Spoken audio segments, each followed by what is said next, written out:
I didn't want to be late for this. You are not late. You are right on time. I just had an alarm go off.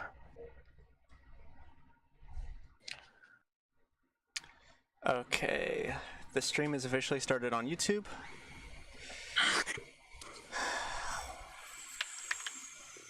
Do you have Lethal Company? I do not have Lethal Company. I've actually been meaning. I have it on my wish list. Would you like to change that? I would love to change that. And watch as we get Lethal Company live on stream. Hello, my currently non-existent viewers. Hi, Rue's currently non-existent viewers. I have like a small cup of coffee with me. Of a cup? Yes, a cup. You said? A cup. A cup? A cup. Has this cup given up? Son of a... We out of luck? Is his heart struck?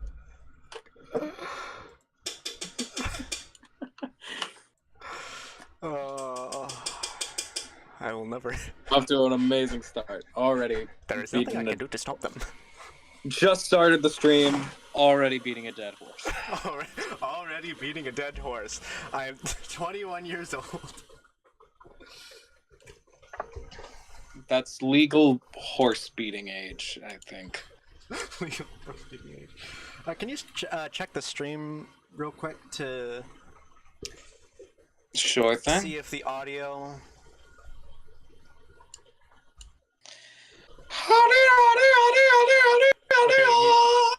That's how I'm testing my audio. Okay, fair enough. Yeah, that's pretty good. Sweet. I'm gonna wait for more people to join. Where is everyone? Hello, Kirby fan. I am now on. Hello, Kirby fan. Welcome to the stream. We are. Hello. We have Cake 21. There are 21 brothers in arms. Acceptable.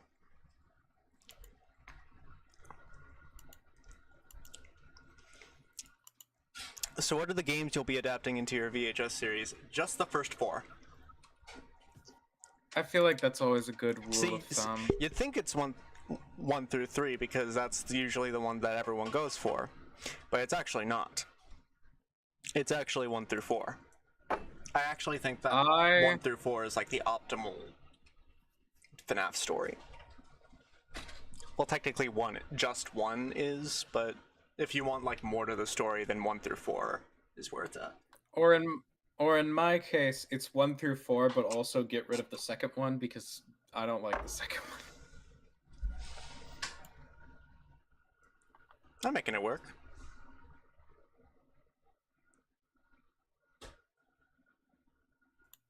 Makes sense. I personally remove more since that game is the most confusing out of all of them, but I respect it.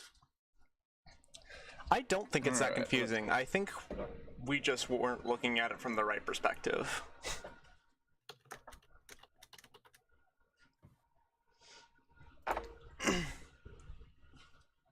Okay. Because like when you really go back to look at it, after looking at the entire FNAF timeline, FNAF 4 really wasn't that bad.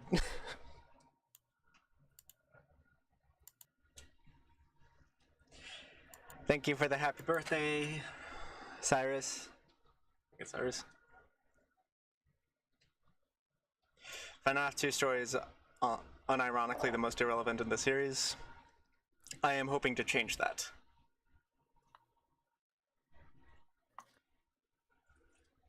DCI kits? Oh, sweet. I don't think I've heard of that term. You can consider this. I forgot to announce the frickin' stream. God. And there's our F-bomb. I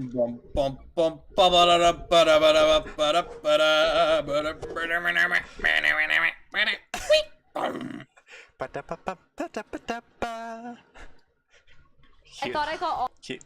Whoa, why are you playing audio, YouTube? Don't do that. You just jump scared me. and that hurts my feelings. Trying to... God. No, Gosh, that is the golly opposite of gee. what I wanted you to do.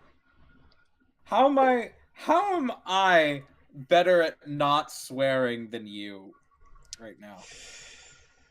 I find that very out of character. It honestly,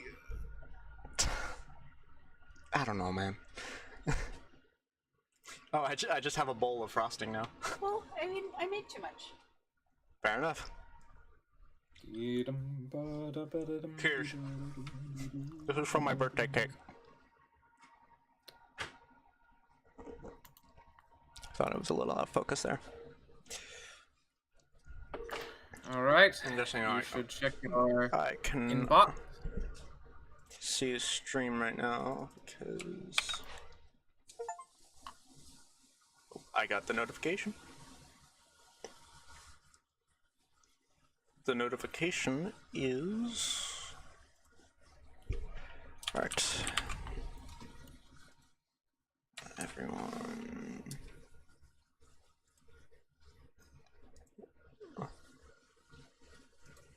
I will promote this in my own server as well. Sweet. Thank you, Clancy. Let's just say...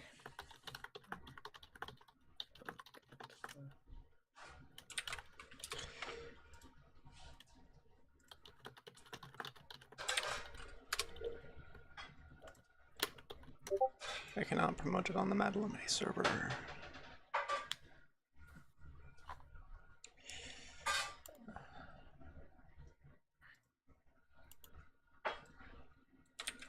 So promote.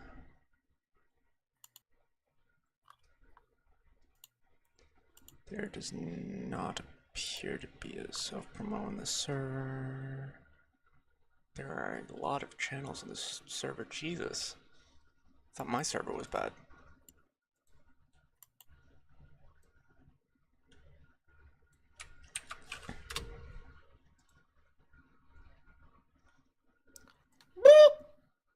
Oh wait, hang on. That's not how you do it. There's no... There we go. Okay. I think I promoted my... Testing. Just making sure my mic is the, good.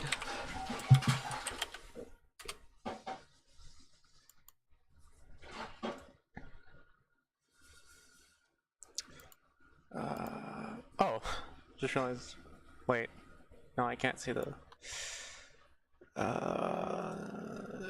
No self promotion. Promote yourself.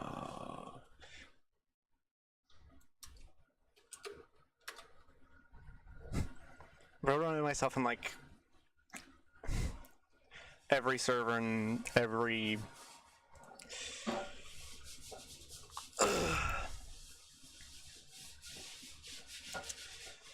Oh my.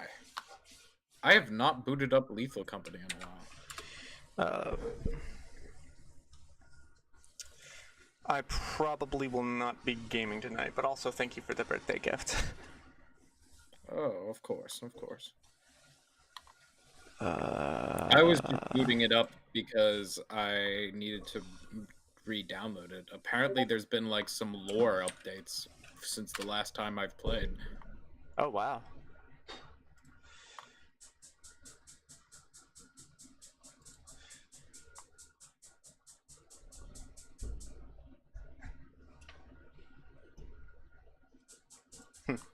Currently in the vacuum of space, you know.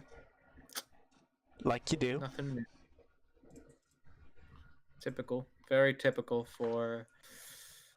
Hello, Freddy's Family Diner RP official. What flavor is the frosting? Mom, what flavor is the frosting? It is Very cream cheese, important. peanut butter maple. Cream cheese, peanut butter maple. Wow. That is a very specific flavor. Go with the banana peanut butter muffin bread cake. To go with the banana peanut butter muffin bread cake. Oh. Favorite game? FNAF 1. Favorite game ever? Favorite game ever or FNAF? Okay. Yeah, FNAF game. Favorite FNAF game, FNAF 1.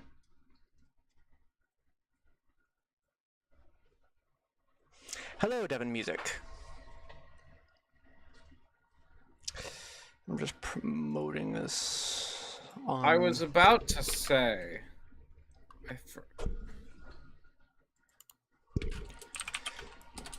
This... I will be right back, Rue. I'm going to pop my head in the other server, and I will be right back. Okie dokie. Hello. So in terms of like ideas, story, characters, and stuff, or how far along are you for this series? So that's I'm actually planning out the entire timeline before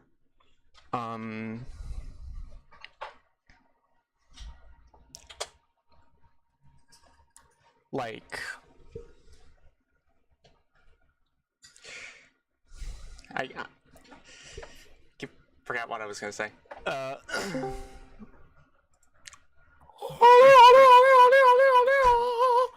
It's me. Welcome back.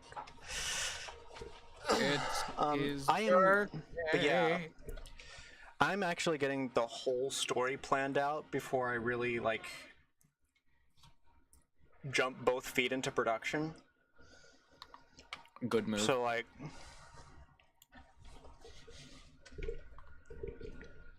even in like volume 1 there are going to be like allusions to volume 4, and this thing that's established in volume 2 will be explained in like volume 3 or volume 4. I had a very specific thing in mind. And in volume 7 you will finally understand the true lore impact of Springtrap and Preg. I jest. I thought that was going.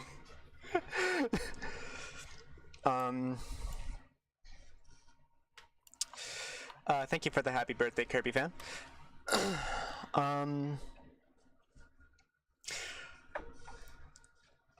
actually don't know it. Hi, Colin. Thank you for the happy birthday. To seriously answer that joke question, I actually don't know if I will be incorporating Sparky because they weren't a thing until after FNAF 1. And that's the thing, because basically what this series is it's basically what if the FNAF games were an analog horror series instead of a game series. So the format is kind of just shifting around that, even though it's technically the same story, but with much more of a narrative. Has the production of In Loving Memory affected the production of your Bendy Analog Horror series in any way?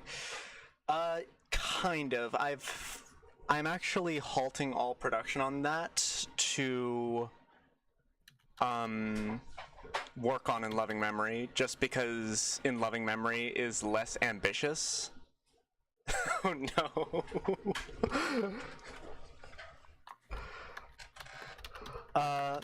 Not the movie, because the movie didn't really, in my opinion, I think the movie didn't do a good job of being faithful.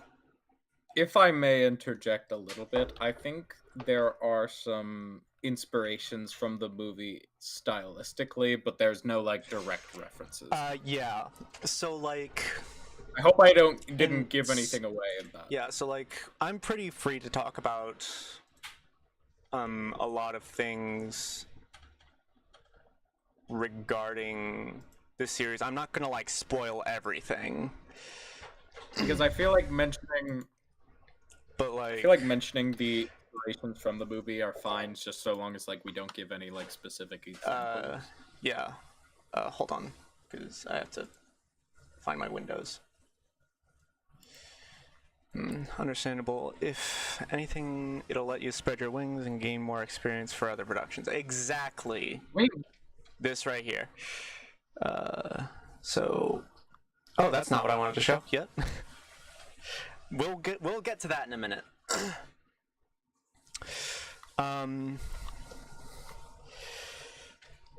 But actually, it's window capture. Does display capture? Yes, display capture works. I want to. I think it's fine. But yeah, like going back to. I didn't post the Cassidy teaser on YouTube. One second, guys. I forgot that I did not do that. I meant to pull up the teaser of Mike's sister. Yeah, this.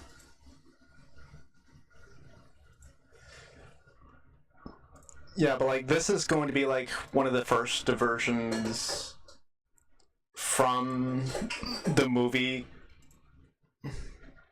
Can hear you twice when using window capture. Oh, that might have been the problem last stream. That's not good.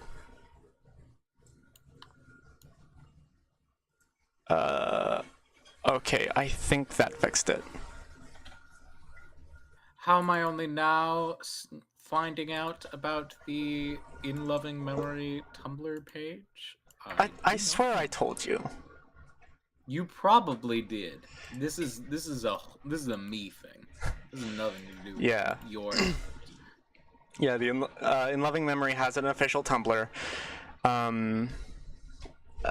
Yes, thank you for the thank you for calling that out, Sylvie.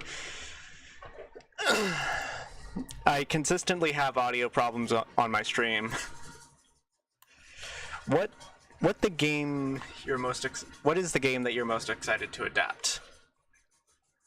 That's a tough one, honestly. I will get to that question in a minute because I was explaining something. I will already be confirming that the intention of this teaser was to say it was Cassidy, that her name is Cassidy, because, yeah, if you look really closely in it, you see the red letters. If you brighten it up, you see the,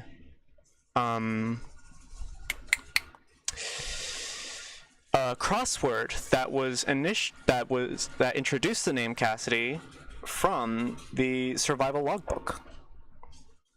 And if you darken the image, you see Cassidy's name up there. So, like, I'm not above explaining these things.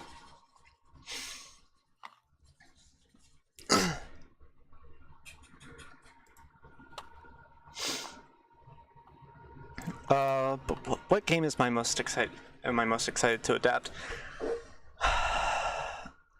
I'm not sure which one I'm specifically excited to. I didn't mean to do that. I'm not sure which one I'm specifically excited to adapt. Hold on, I'm gonna fix this real quick. Again, we'll get to that in a minute. Contemplating whether or not.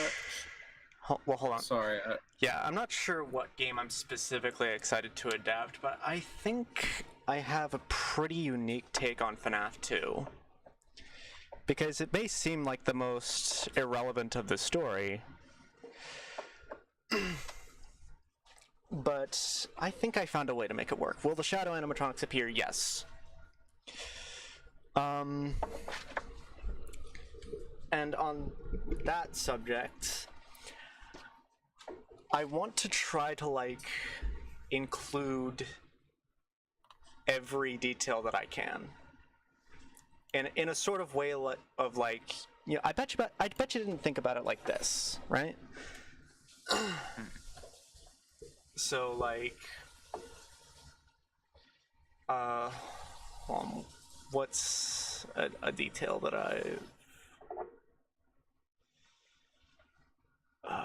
let's see.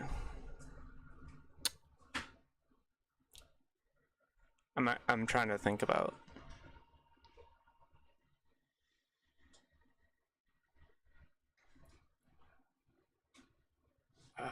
Let's see. I don't know if you saw this, but Kirby fan asks if the shadow animatronics will appear. I already said yes. Oh, crumbs. Although he definitely doesn't need to be in the series, I would like to see a Sparky design since I loved your redesign of FNAF 1. I would too.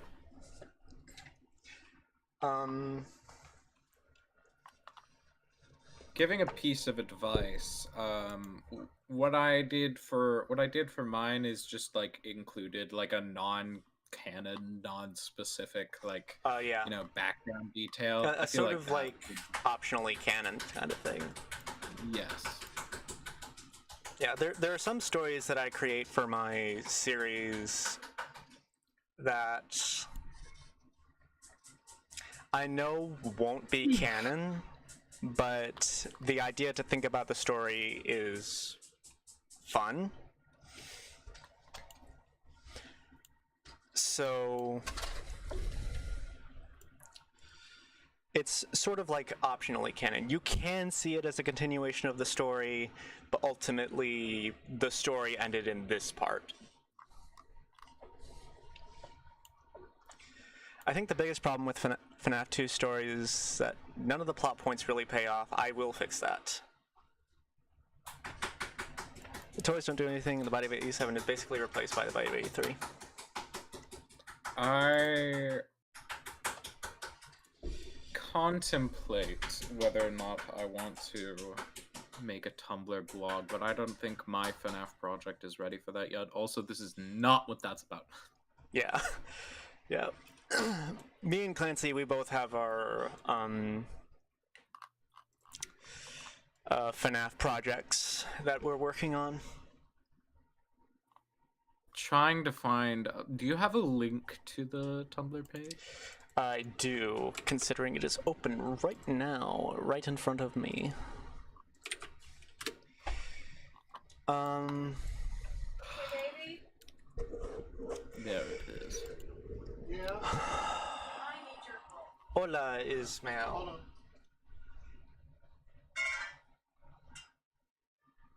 Yeah, his is adapting 1, 3, and 4. And, like, pockets of 2. And, yeah, and pockets of, like...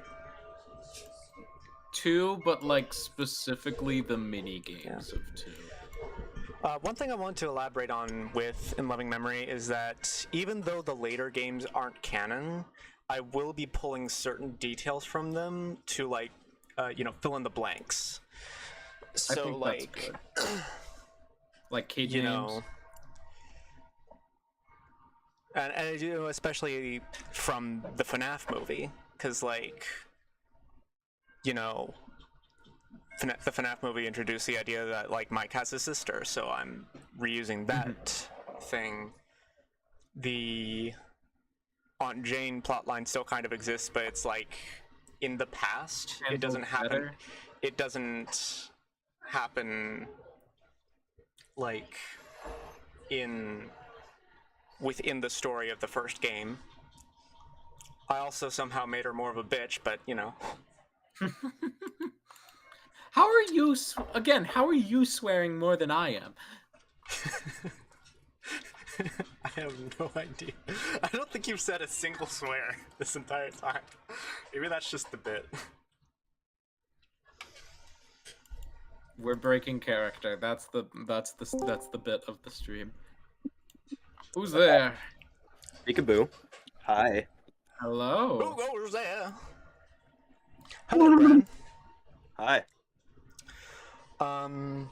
this So you'll also be seeing a lot of details from, like, Security Breach, especially, like, design-wise. The toy animatronics will definitely be using some some glam rock details. Because I get to do that because it's not canon. ignore what I just did. They don't know this, but I have actually leaked that Mike's favorite color is the specifically darker shade of gray. There's a bunch of shades of gray. I forgot the exact number, but there's a lot of shades of gray.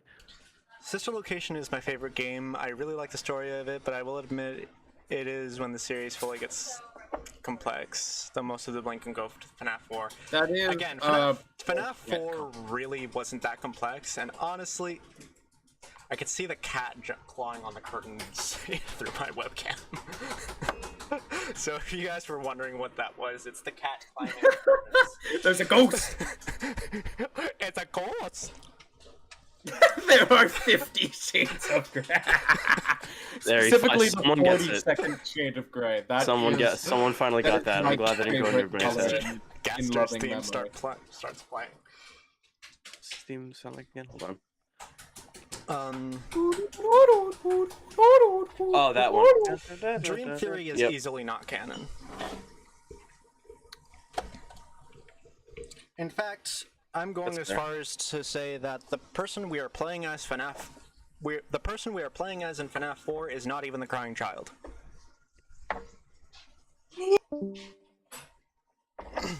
They died. Because, come on guys, the bedroom is literally the exact same layout as the FNAF 1 office. It has the phone, it has the fan. FNAF 4 is a sequel to FNAF 1. I feel like I completely lost my train of thought. Give me a moment. Oh, and also, the other reason it's after FNAF 1 is because the radio audio that you hear in the background that everyone forgot about is a deepened, reversed version of the FNAF 1 phone call. I so there. Totally lost my train of thought. Okay, I gotta change the thumbnail. Because that is really unfortunate.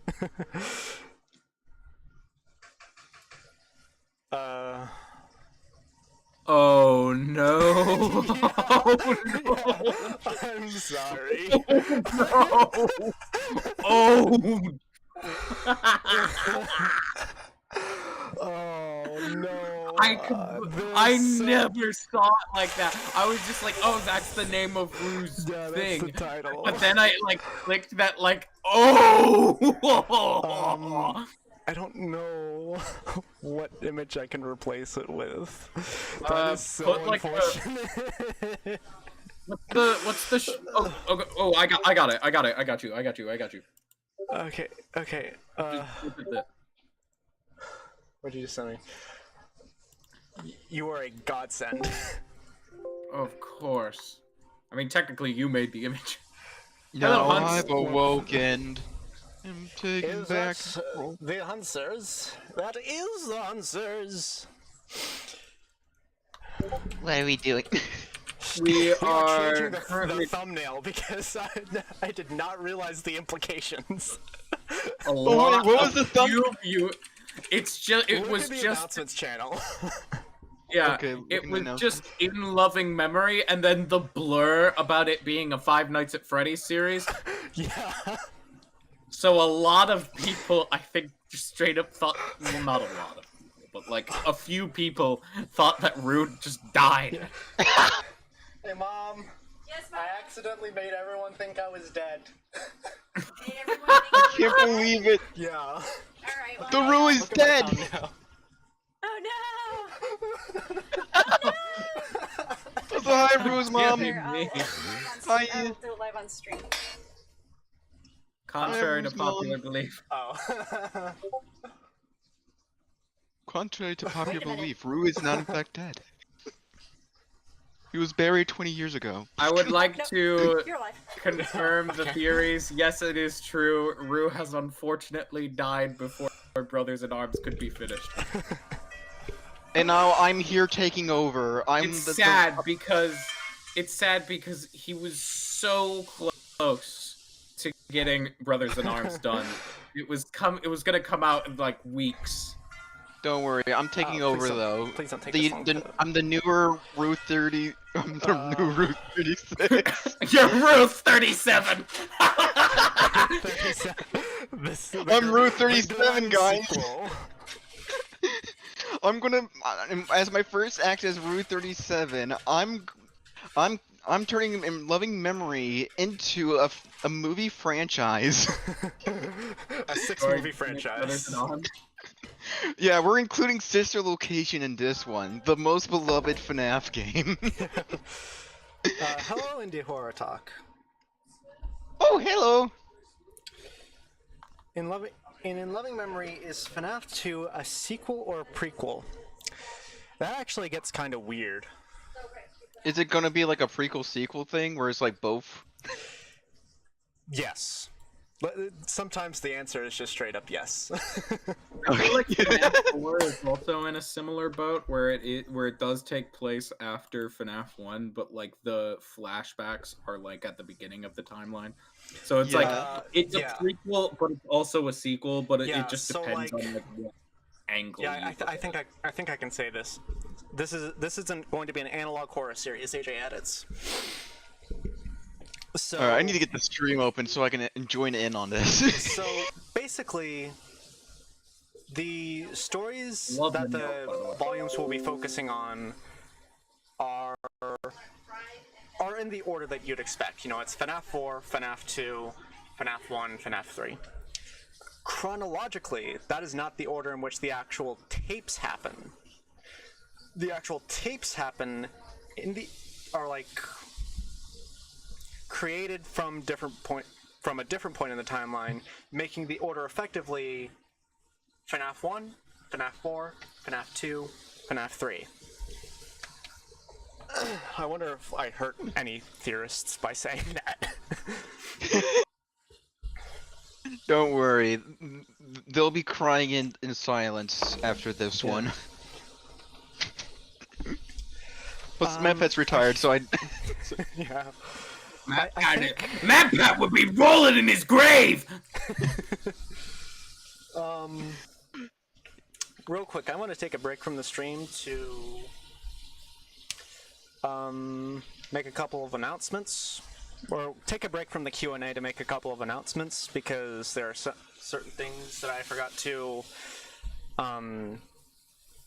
actually announce. Like the fact that I have like 5 new social media platforms. You killed one and then you got like a few others. Yeah. So everyone knows that I deactivated my Twitter account.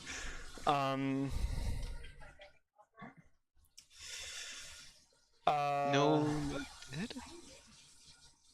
But all my new social medias are in the links in the description. There's a new Discord server, Discord server 3.0. I deleted the first one for some reason, and the second one just died. But I decided to archive it. And I also have a Blue Sky. The better Twitter.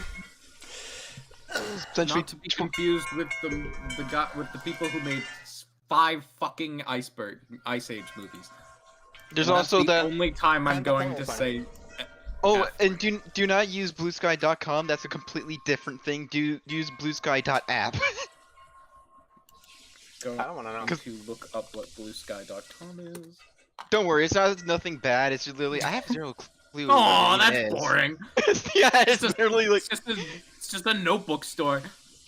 Yeah. Honestly, that's not as bad as I thought it was gonna be. Yeah, there's like several blue skies out in the world, and one of them's dead. The other one is kind of just there, and this one is kind of. Minecraft launcher. You suck. I can't believe it. Also, Hans, I just bought Roux Lethal Company, but I don't know if we'll be playing it on stream. Oh, sweet! Yeah. Finally, we're going to be playing Lethal Company again. Not tonight, maybe. Though that would be pretty baller. I'm excited for the second movie since the story is going to be a sequel story, and I'm interested to see how that goes. I kind of don't like his.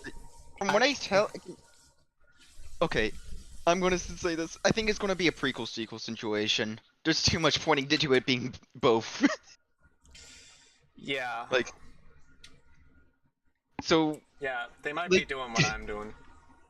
Yeah, there's like. I feel like it's going to technically be a sequel because we're gonna be like. It's gonna be like after the first film, but it's gonna be dealing a lot with like researching the past. Yeah, there were casting calls for like the younger versions of the characters. Yeah. I hope to bring back the kids from like the first FNAF movie that were the ghost. Like. Yeah. Although I really hope we don't get to visibly see them get killed, because like it has because like. Most I'm just hoping they would be like, oh, there's kind of just imply it was like, you know, William Afton like sending them into the closet. Also, the fourth closet. This is completely unrelated to anything FNAF or in loving memory, but it's also somehow not a birthday gift. But I have a new addition to my instrument collection, which was initially inspired by my favorite music artist. The problem was that when I started wanting this instrument, a very unfortunate thing happened. And you guys can probably guess what that is.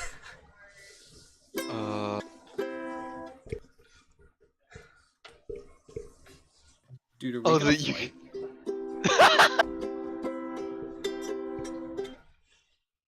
Yeah, I do make music. Not. Oh my god, like... that is so out of tune. I'm so. Oh my gosh. I'm so sorry. To be honest, I'm so used to like hearing like attitude things because I like playing with compression in my songs. I like when my songs sound bad on purpose. Yeah, the apology video. Rue, you got an apology. Yeah, that was a bad time to want one of these. Rue, you gotta apologize. So wanted to. Jeez. I'm going to fight you. Rue, you gotta apologize for the time you said Scott Cawthon was an alien. When did I say that? You said it 2 minutes from now. Go on, apologize.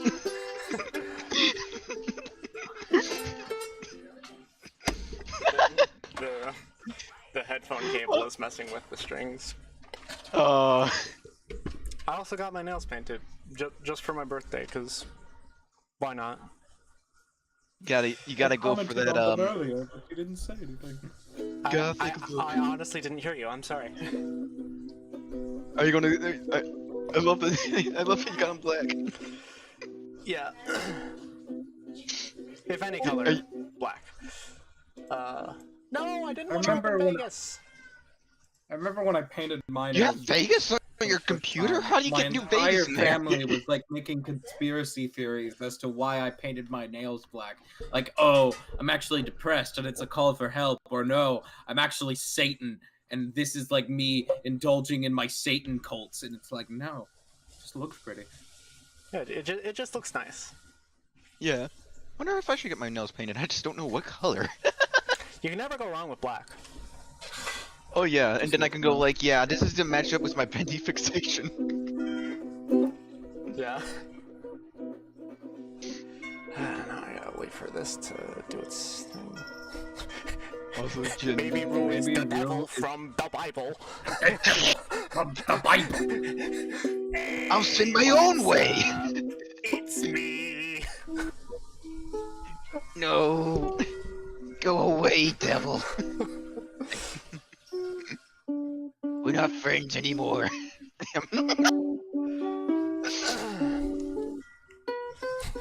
I'm sitting my own way, the American way. I think if... Oh wait, there's one question I forgot to answer. Is the cupcake possessed? Probably not. I'm gonna be honest.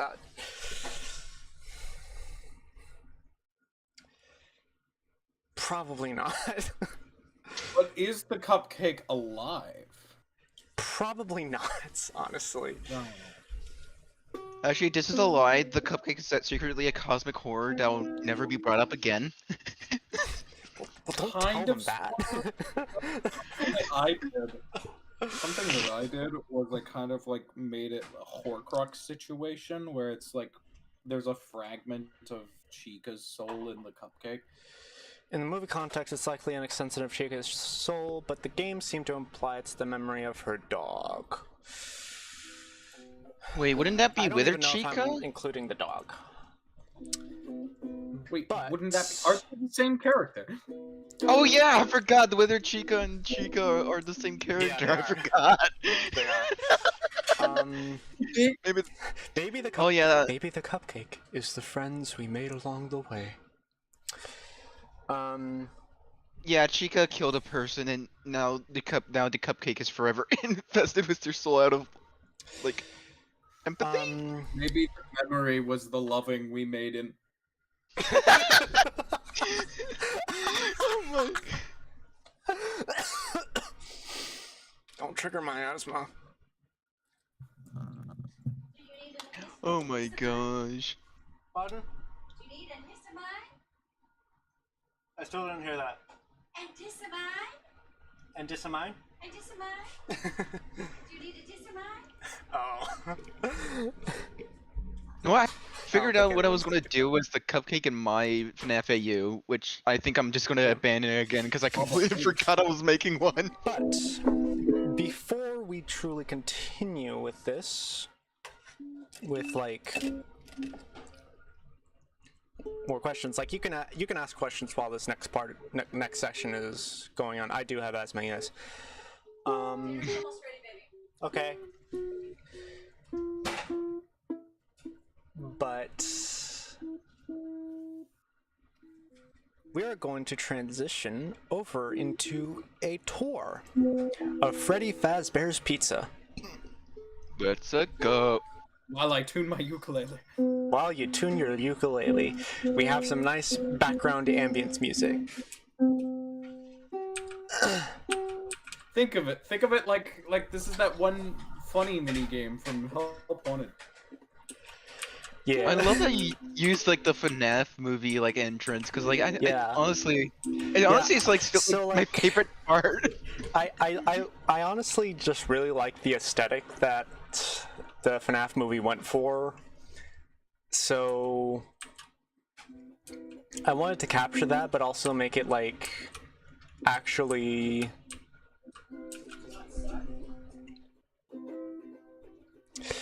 have a restaurant layout that doesn't suck. Oh yeah, Yeah. like I remember like for a time we were all thought like it was like, oh yeah, the map movie layout was actually pretty good. It all makes sense and everything, and then we and see a map of it, and then it was like, it's really not. It's that much great. Worse than It's actually anything worse than even the movie layout is actually worse than FNAF 1. I from don't an know how they architectural managed standpoint. that. 'Cause, like, damn, that map was so infuriating to look at. It was just genuinely. I but think I had a stroke when I first saw it. There were Yeah. so many triangles.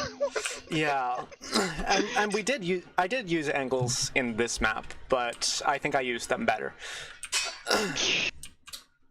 Take that, Scott Coffin, and the rest of the movie crew. Movie location disrespect is crazy. I just provide the facts, man.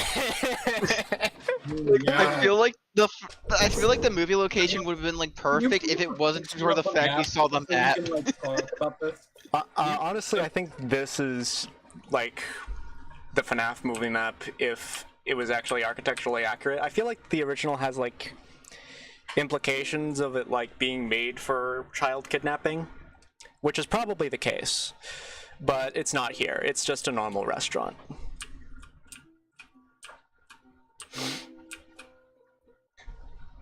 It was a bit mazy. Honestly, it was. But yeah, here we have the entrance, you know. Also, there is currently no outside modeled yet. I will soon, but... That's actually the super secret plot twist that Roux is hiding from you.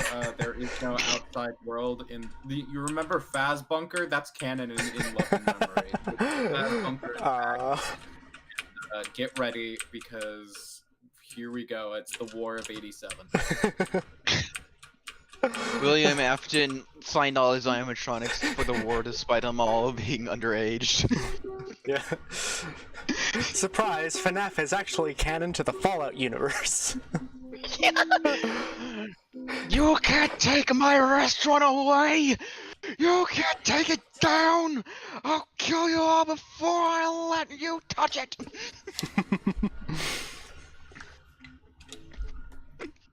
I'm canonically the voice of William Afton now. That's Yeah. Forget Matthew Curtis.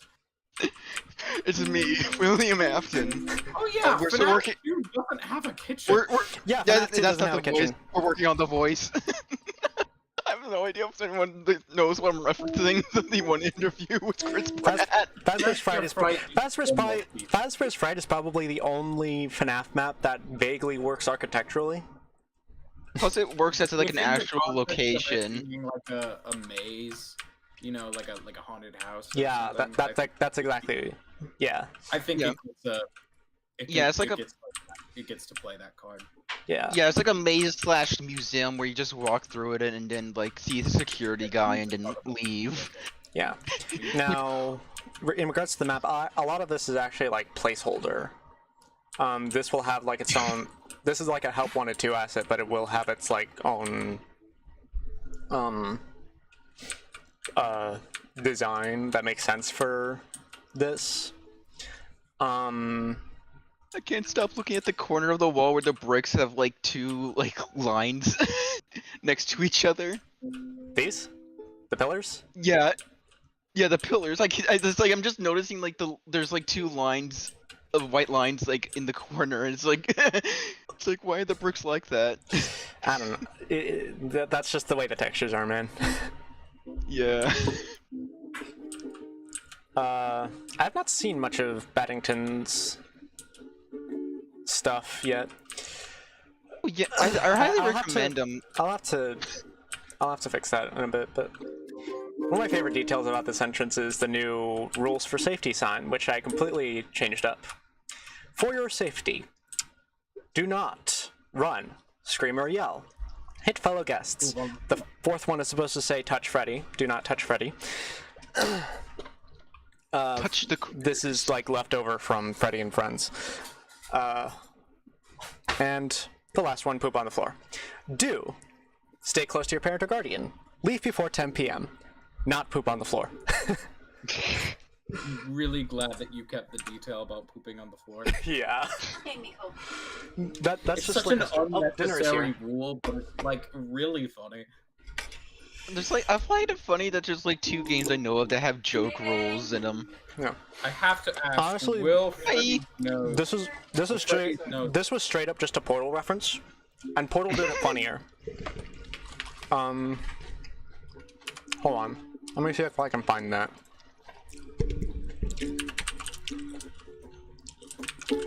Portal 2 posters.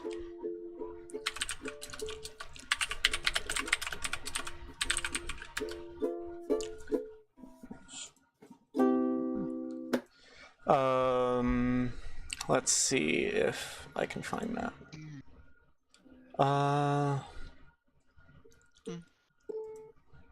If not, that's okay. That'll work. Open tab. Okay. Portal said, "Do not leave your belongings here. Loiter for more than 20 minutes. Touch the glass.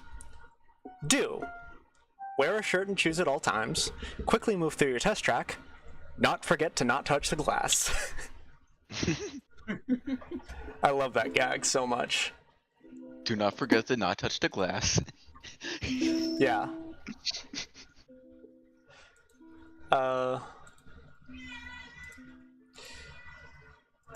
Yeah, that's basically what that's a reference to.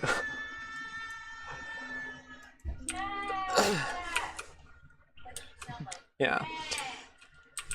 Torture Freddy, we're like, I don't like Torture Freddy. His name is Freddy Fazchair. Freddy Fazchair. Freddy Fazchair. That is his name. Freddy Faz. Yes, we will now refer to him as Freddy Fazchair. No, Shreddy Fazchair. Shreddy Fazchair. Okay. Shredder!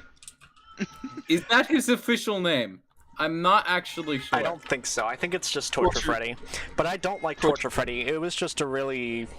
It was just a attempt... It was really just an attempt to like create a high tension moment. It was just for the movie, really. Yeah, like I don't really see the point of it. Like he like already killed a bunch of kids, and I guess now he's just killing random people. For the fun of it. I think it was meant to be like a sort of explanation for.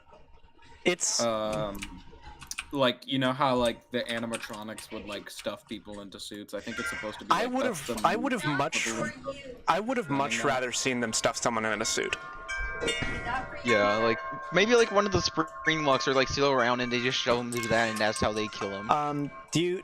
Actually, that would work as perfect foreshadowing. Actually, like having them stuff him into a spring walk suit to like fully kill him. I mean, I feel like they already did that with the Abby suit.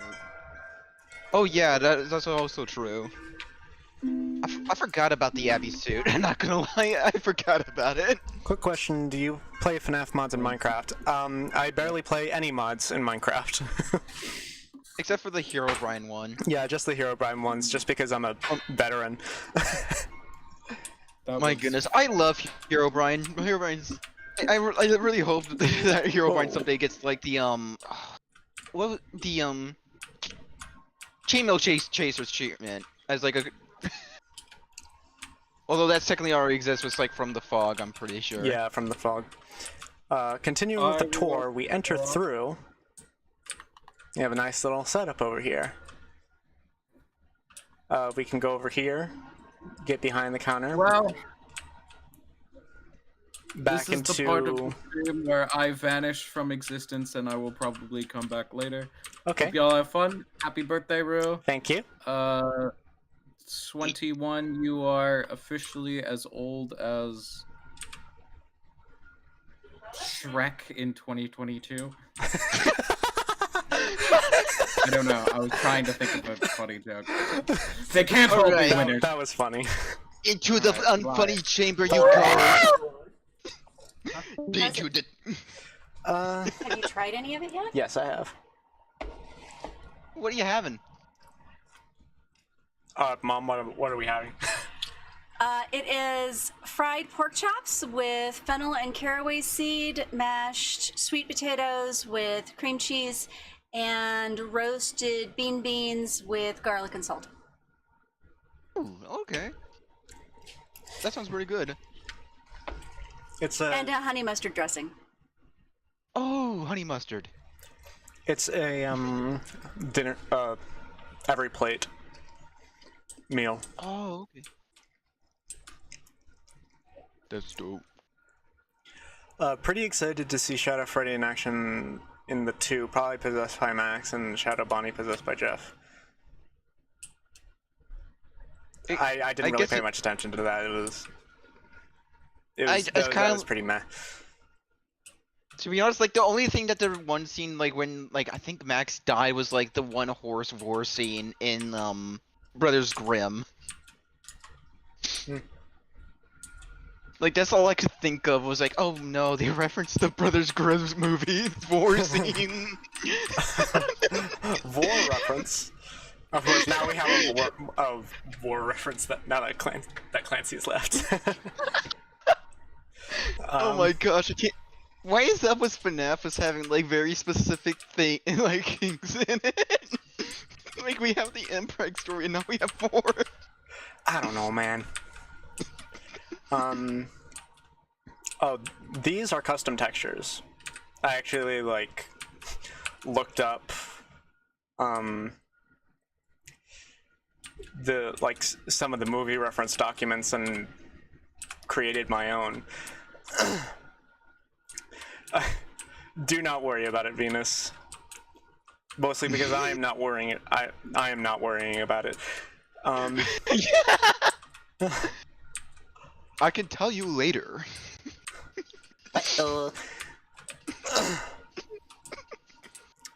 But yeah, we entered through. We got a nice big space. Chairs inspired by the FNAF movie, as well as the tablecloths. We have an arcade over here.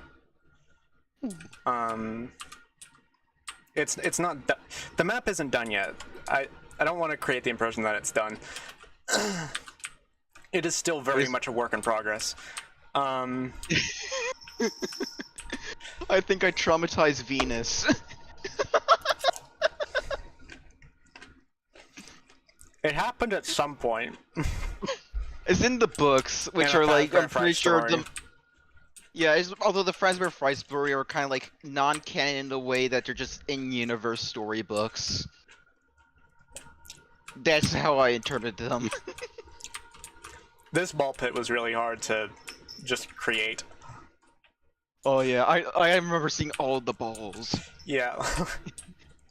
Yeah, it's in the books. I do not remember. You do not know that there's books? The Fazbear's Frights. Yeah. Yeah, there's like a few of the story, the same books as Fazbear. Yeah. There's also Into the Pit, which is probably like they can't all be best winners. story. Yeah, like there's a few stories in there, and because like I'm not overly cynical about like the stories and such. Like some of them are actually pretty good. I do not care for the Fazbear Frights. I'll be here like, yeah, like there's some interesting stuff in here, and Rue's like, do not care. I literally could not give two shits about the Faz Frights. Yeah. I custom made this menu. It is based on the FNAF movie.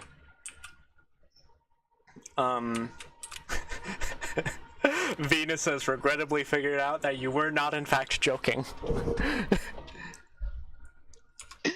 We're sorry, Venus. We don't make the decisions. Yeah, like if I was in charge, I would put that in my secret collection. Moving on.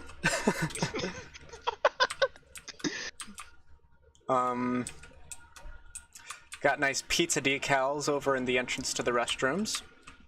I custom made these trash cans, by the way. Me custom making some of this stuff is a big deal. I don't do that often. Actually, no, that's a lie. Most of this is actually custom assets. I don't know what I'm saying. But, it's kind of weird looking at the stream for the tour, because like, it's like so delayed. Yeah. This is the general main area where you see what you see in the public. Painted some custom children's drawings, even added some of the extra characters. Something weird I noticed, all of the children's drawings only include Freddy and Bonnie. If you look at Scott's textures, they only include Freddy and Bonnie. I feel like it's Foxy, I guess that makes some sense, but Chica's like front stage, so like... Yeah. There were no drawings of any of the other characters. Like, I wonder who drew them. Like, was it like his kids? And they just specifically liked Freddy and Bonnie? Oh, man. If that is true, that'd be really funny that, like, his kids are like, we really like Freddy and Bonnie, and Scott's like, what about the other two? No, you're not in this episode.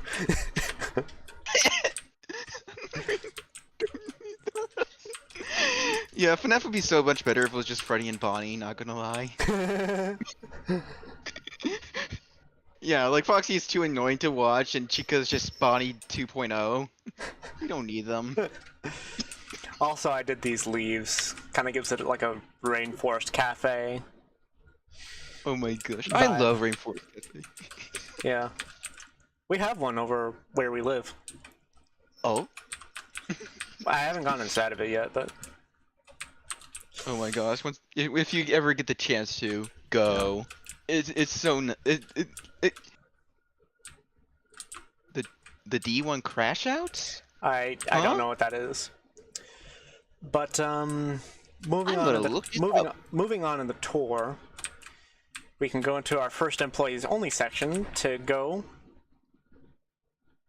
behind the scenes. I wanted this area specifically to have like a duller look than more corporate look than the rest of the place. You go through this door, you can get behind the price counter. That's nice. We'll say this probably won't be there in the final volume 1. Yes, into the back rooms. Back rooms mention. Yeah. We go into this also, door. Manager's office. There's so many definitions for D1 crash outs. What the?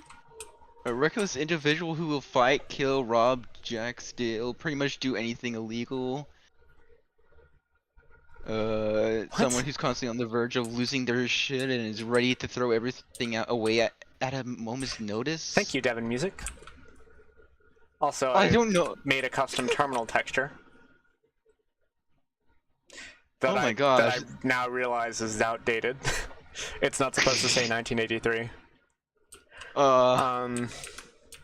Whoopsie doodles. A lot of these assets were still made during the Freddy and Friends era. So oh my goodness. What? Weirdly enough, that computer looks like the computer I was actually originally planning for Isolation 2.0 before I just stopped developing it. This is a Macintosh. I know. I know, but it's like I was like thinking of like when I was like remastering Isolation, the old Game Jam game I made. I was gonna use that like one of those computers as reference, but I just never finished it. Yeah. Moving on with the tour, we see the first glimpse of something that real FNAF locations could never have. Fire exits. I can't believe it. Finally, we can put a fire in this building. We can set the building. Now there's 10 times more chances for anything you're trying to burn alive to escape. We go in here. This room is not done yet, but this is the supplies closet. Bonnie would be spending time in here. The reason it is so big is because you need to store a lot of restaurant supplies. And I should also mention that I have put actual thought into how a Freddy Fazbear's Pizza would be managed. Thank you for the happy birthday, Indie Horror Talk. All fire exits in FNAF are just paintings on the wall like a Looney Tunes cartoon. Who just joined? Let's see. Hashi. Hold on. Let me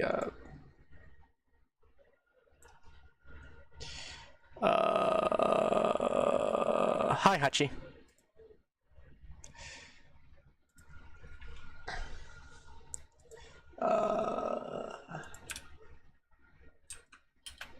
Boogly boogly. Happy birthday. Thank you. You're old.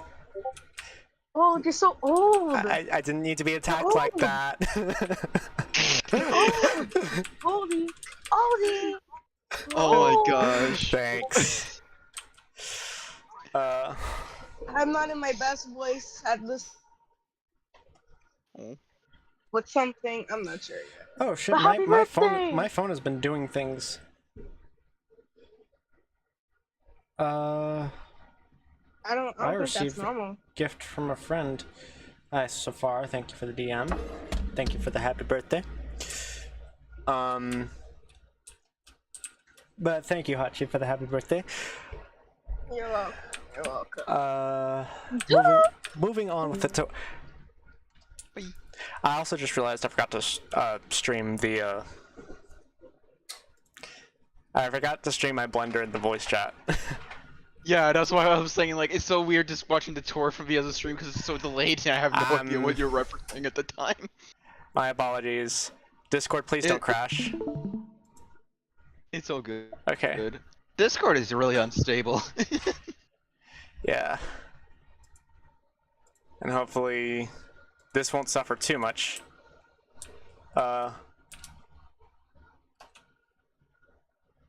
It might be suffering a little. Yeah, it's kind of freezing here and there, It did but freeze. it should be fine. Oh, it did freeze. Yeah. I was like thinking like, yeah, the stream froze a little. You're like, Yeah. So in here we have, like I was saying, we have the supplies closet. There will be more like cleaning supplies in here. You know what? Screw this. This is unfreaking playable. I'm sorry, Hunts. oh, It had to be done. I'm sorry. oh, it was just not doing well. It was suffering so bad. It was My not goodness, fun, they man. really need to like. I feel like they need to like update Discord to be I was also optimized. I was also streaming from 2 places at once, so that's not a Discord problem. yeah. That's just a me problem. Yeah, that is true. Yeah. We go over here, because even Fazbear Entertainment employees need breaks every now and then, so we have a little break room. Oh look, someone's already here. Who might that be? The little white guy. Oh yeah, this is my scale reference. Dude's on break. He's like, yeah, I'm good on bringing reference today. Yeah, this is my little scale reference.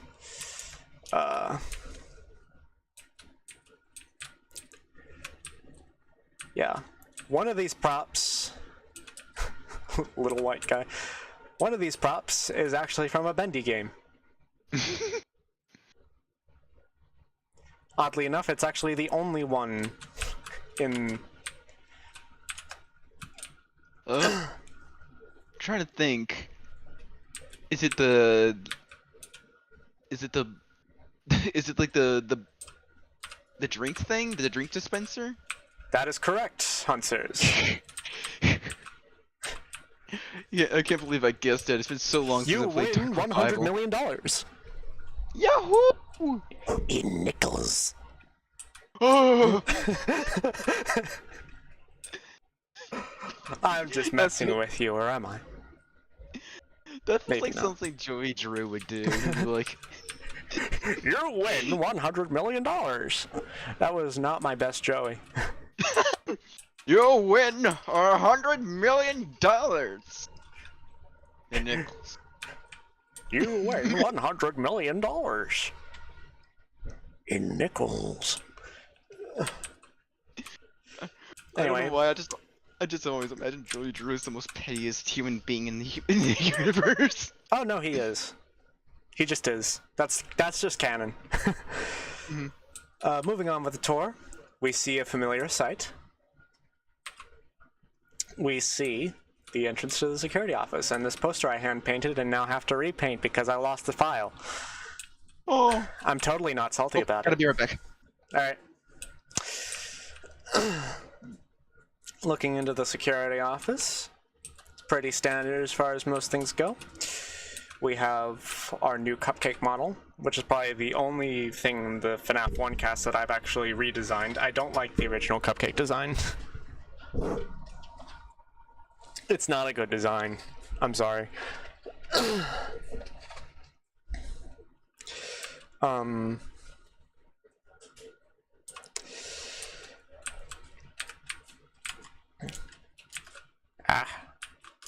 Okay, stop.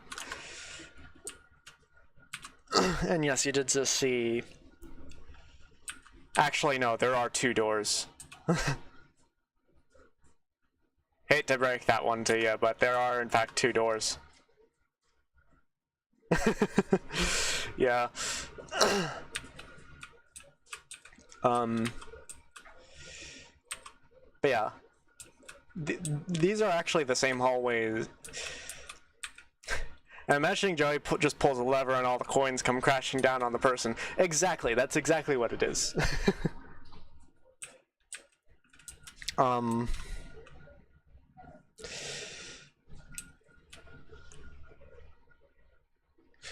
So yeah, this is West Hall. Coming here, you have the breaker box, which there is like a game mechanic tied to this. Like, whenever I design like the security office, I do have the game mechanics in mind. So like, I know exactly how this would work. We go out here into the East Hall. I haven't replaced these posters yet. I haven't had ideas for what to draw for them, honestly. Square floor. Yes.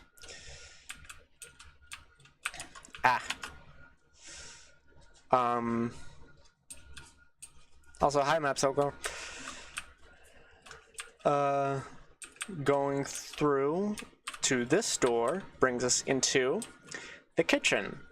This is supposed to have a door. The door does not exist yet, but this is supposed to be the loading dock, which also is non-existent. Not one, but two fire exits? In a FNAF location? They could never. Nice, very detailed kitchen. Pretty nice. When the store brings us back out into the main area, which now leaves us one last place to go into. That is the backstage area.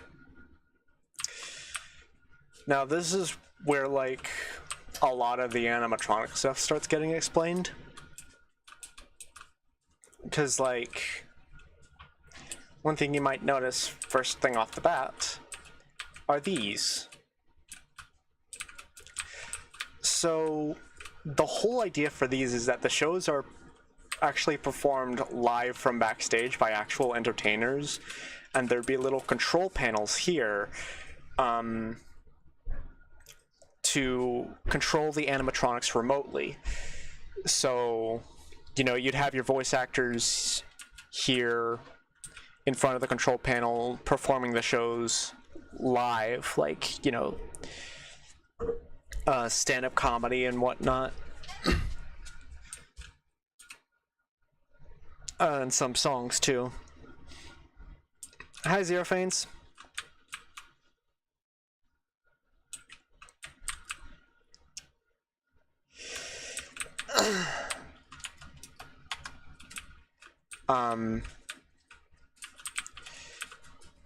But yeah, that's the idea behind these rooms.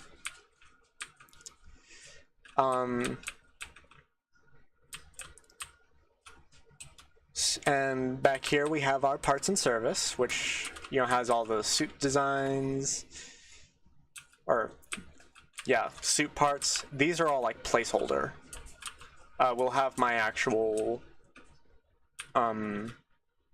models soon.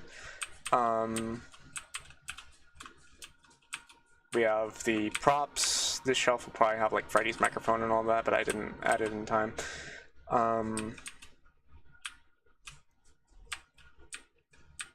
Although I do like how this room specifically was set up. I just realized there's an extra jaw there. I did not mean for that to happen. Whoops. But yeah, that's this room explained. Because the animatronics cannot maneuver stairs, they have ramps right here. So this map is for the VHS series you're making? Yes, it is.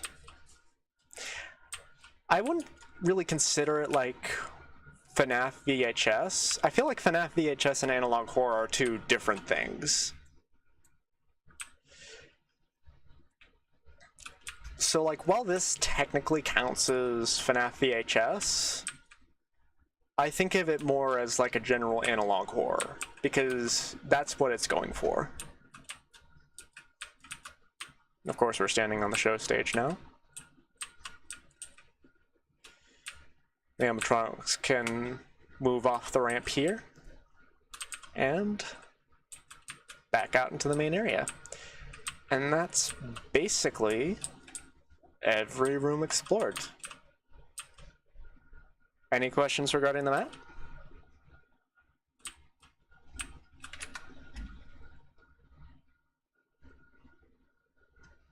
The animatronics you've designed, which one is your favorite? So, I will say, this series is going to be a bit iffy about redesigns, because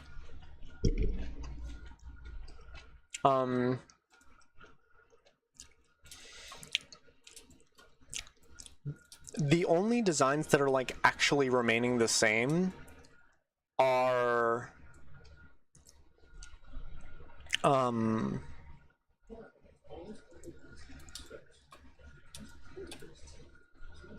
the FNAF 1 animatronics, just because I just kind of like their designs already, and they're iconic, you know?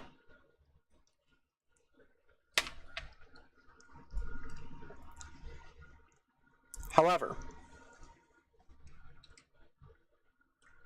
moving away from the mic so you don't hear like gross mouth noises. Hi, Mom.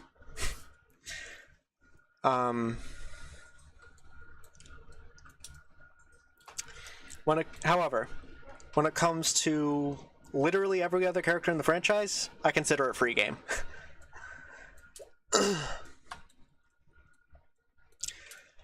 So, and we will actually be taking a look at some of the designs in just a little bit. But in terms of my current favorite design,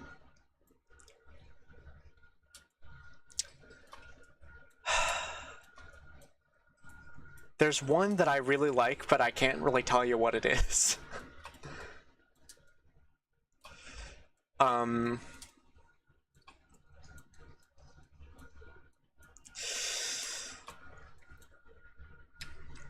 It's kind of a surprise like that.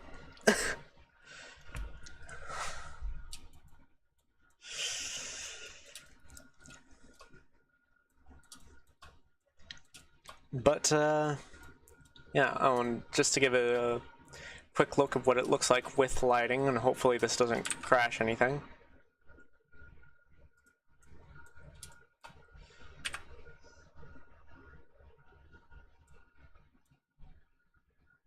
Yeah, there we go. Think you could see that. Hey, I gotta go. Alright. Happy birthday. Alright. Bye. Bye. Sit in a pizzeria chair. Sure thing.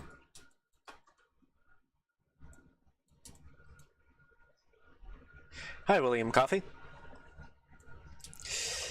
Oh, and if any of you guys want to like join the Discord server and join the voice call, that's completely fine. You just have to go through the verification process.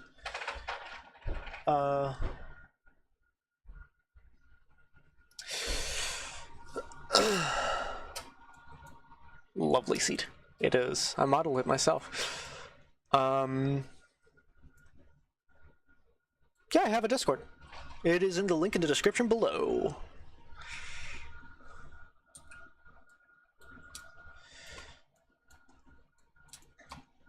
But yeah, oh, and this is like just the camera, for the camera layout and whatnot. Now, technically, I've had a Discord for years, but this is the new one.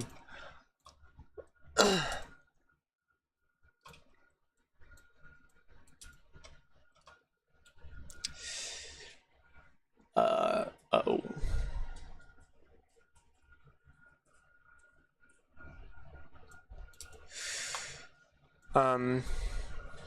Hi, Enzo. Thank you for the happy birthday.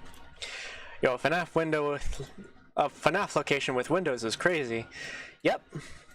We got the windows over by the booths. This is actually inspired by a restaurant that I go to with my dad sometimes.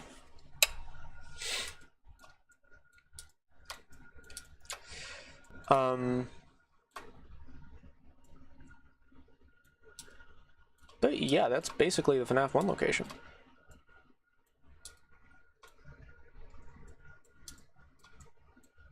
Here's a better look at the menu, in case any of you wanted that. This is inspired by, like, the menu from the movie.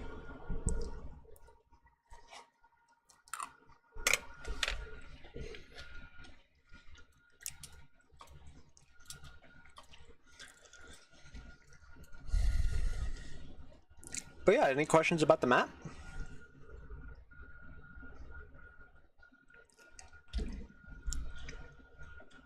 Thank you for the happy birthday, Justin Gaming X.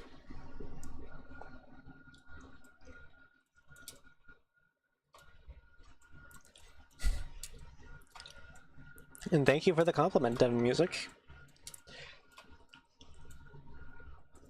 Oh, there are also these TVs around that would probably play like some of the Fazbear cartoons.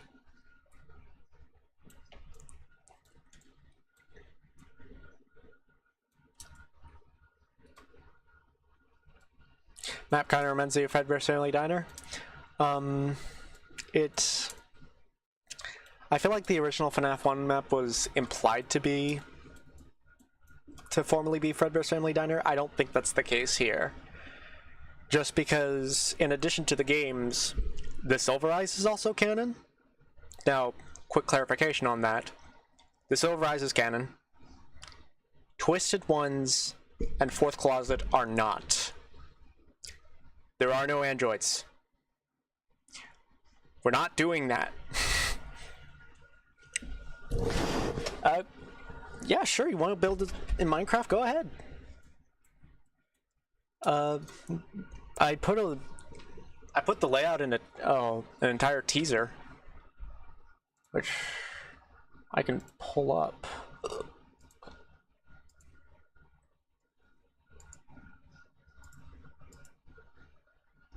How close am I being done with dinner? Barely.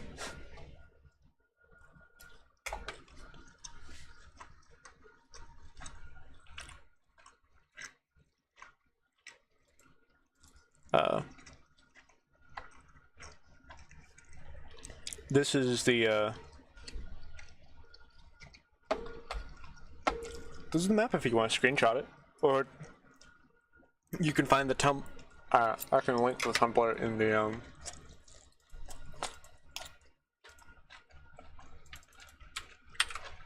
in the chat. Really love the ball pit, gives you Into the Pit vibes. Into the Pit is actually not canon to this.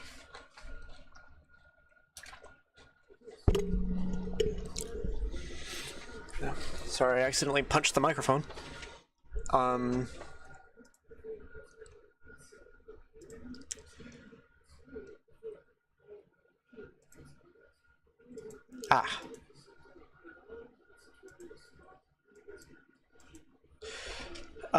Anyway, so Silver Eyes is canon to lore. It has to be a very, like, doctored version of the Silver Eyes, because the original Silver Eyes wasn't made to be compliant with the game timeline. But actually, my first hint that the Silver Eyes was canon is this. Bet you didn't notice that.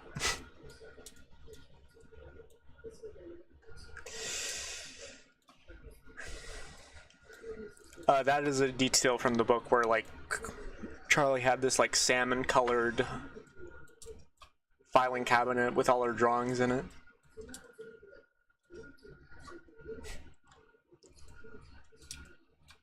Because I read the book.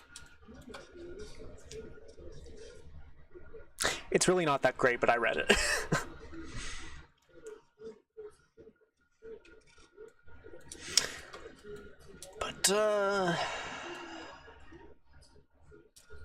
yeah, that is the map, and we will probably be moving on to the showcase of Freddy soon. In fact, I will get that set up right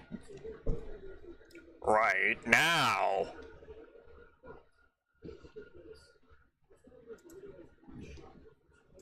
There we go.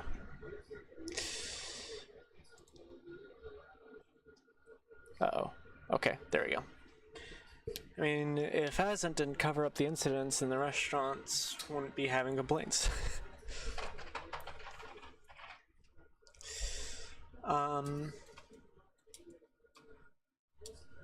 Dang it. Why is this? Some of my stuff is being weird.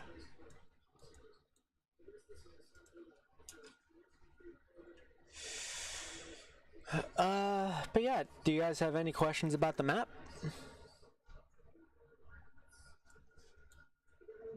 Also, Into the Pit kind of is canon. I kind of made a breakthrough with that recently, but events-wise, it is not. At least not.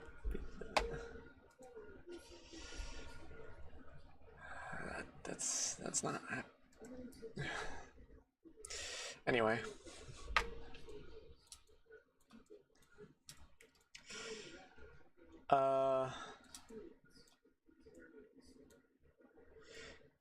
Map is awesome. They can't wait for in loving memory.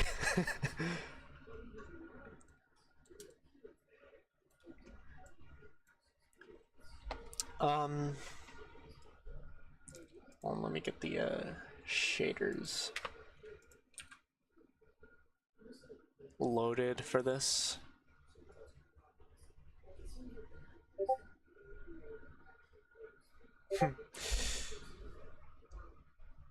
Okay. I know you used the film reference, but you look at any Chuck E. Cheese styled locations for inspiration. As a matter of fact, I did. Chuck E. Cheese was a very big inspiration regarding just the general layout. Because like when I was designing the map first, I was thinking of like, you know, walking into a Chuck E. Cheese, what do you see? So hold on. Sorry, we're going back to the FNAF map real quick.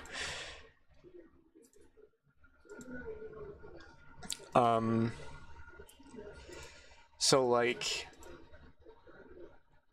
the original FNAF 1 map wasn't really the most optimized layout because the entrance was like theorized to be like right next to the show stage. That's actually a really bad spot to put it because you walk in and you have to turn around to see the main attractions.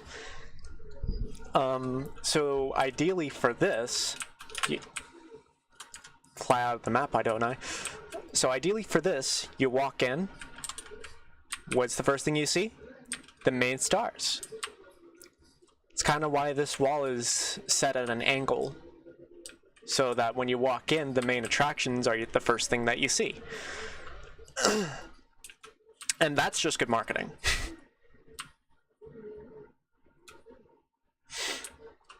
You know?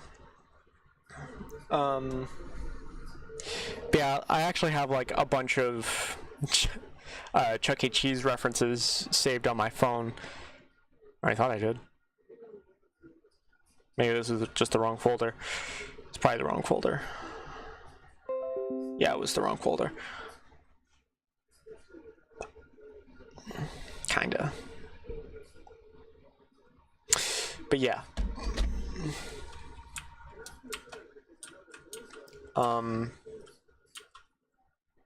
Yeah, Chuck E. Cheese was a big inspiration for the general map. Have you used references from Chuck E. Cheese Showbiz? Also, yes. In fact, I'm actually using showbiz as a reference for like a lot of the documentation. So like, funny story, the Fazbear Entertainment employee handbook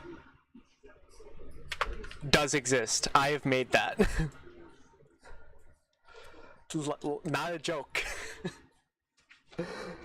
I've made the Fazbear Entertainment employee handbook. I don't know if... Well, I guess I can pull it up.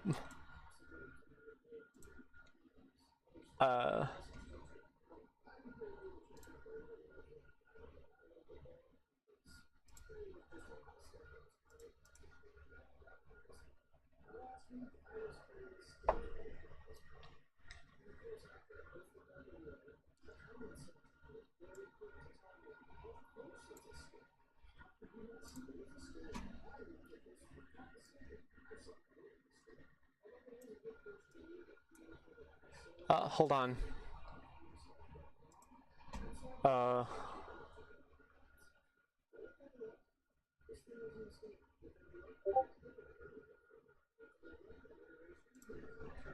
Let me,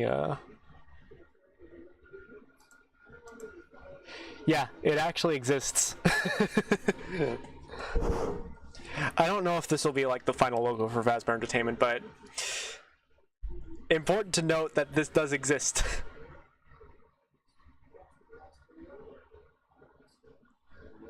And why are you being weird layout?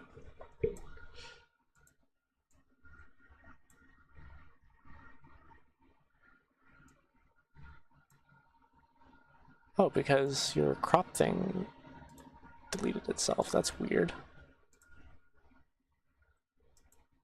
Hold on. Let me just...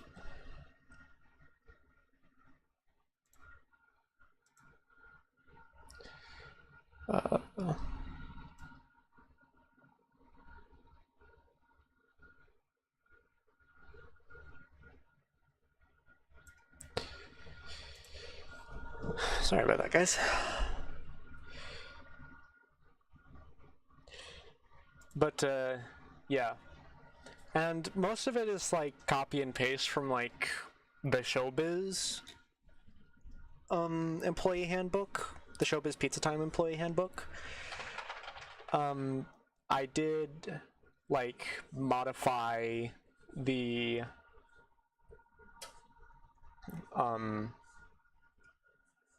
I did modify all the information to be more relevant to Fazbear Entertainment. And right now it's just kind of going through the process of like rephrasing it so it isn't literally just copied and pasted. Hold on, let me just let me hear breathe for a second. Surprise, I actually have long hair. I fooled you all.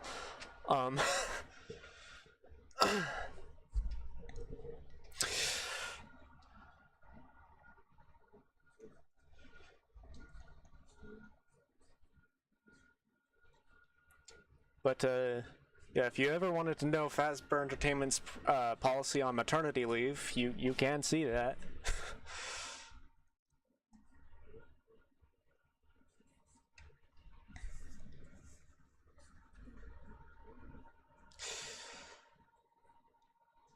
And there is, like, two whole sessions dedicated to,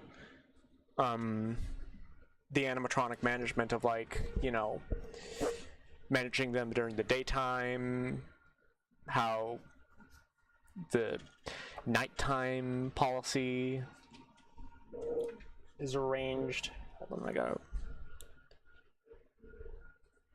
verify.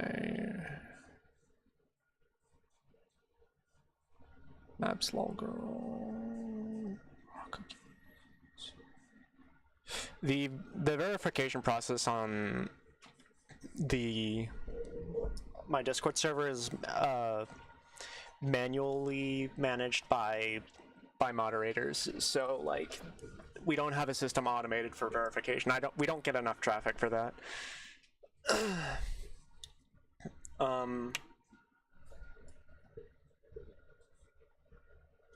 But yeah, it's just to make sure, you know, we don't get the scammers in here. Most of the people just looking to cause trouble, like, see the verification process and then just leave.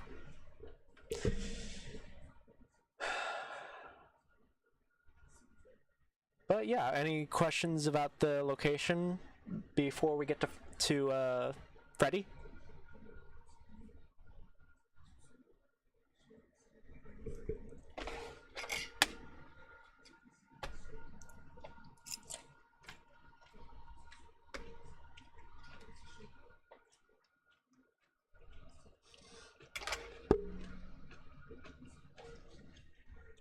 How long did it take? Did the map take tomorrow? It's been. So answering how long things take is kind of iffy because I'm not someone who calculates that. But if I had to guess, probably a couple of months. But that's not in like total hours of work. Total hours of work, probably a few weeks, because there's only so many hours in the day that I spend working on it, and I'm not working on it like every day. So asking me specifically how long something takes is not ideal.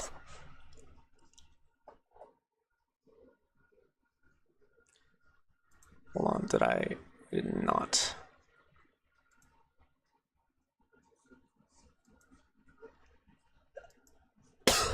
Let me switch this back over to Freddy.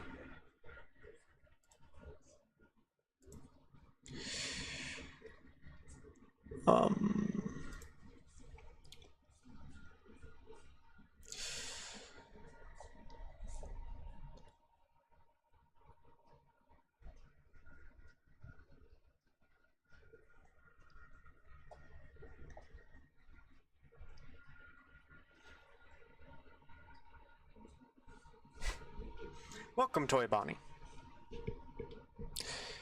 Alright, if that is all the questions, we can go on to...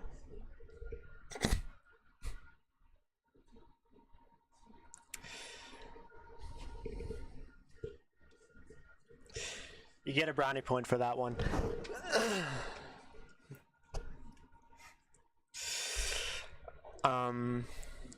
If that is all the questions, we can go ahead and move on to Freddy. What light is this?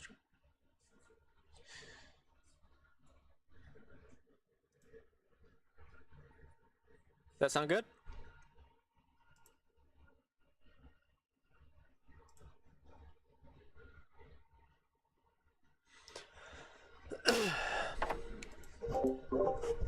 Am I muted on my server? Oh.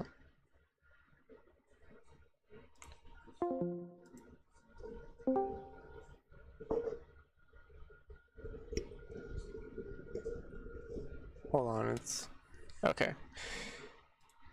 My audio output wasn't going in the So if I just joined the stream and I'm also a night guard / security guard, I'm actually at work right now. Nice. I gotta go take care of something real quick. Be right back. Alright. So without further ado, let us get to the namesake character himself. My computer. Have I already played FNAF 2? I have not. I actually haven't played most of the FNAF games. I've played FNAF 1 through 3 on mobile though, which I don't think counts.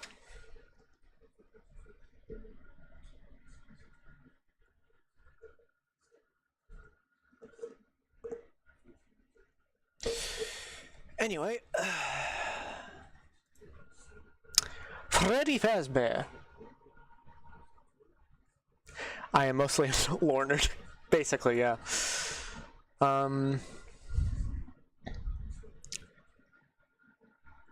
So while I said that Freddy, that the designs of the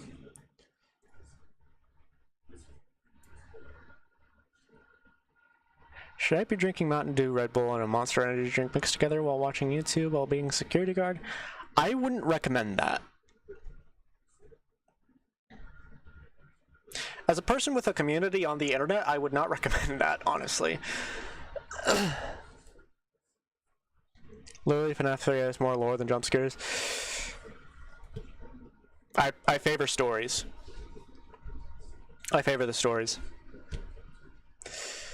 Now, while I said previously that the FNAF 1 animatronics would not really have redesigns,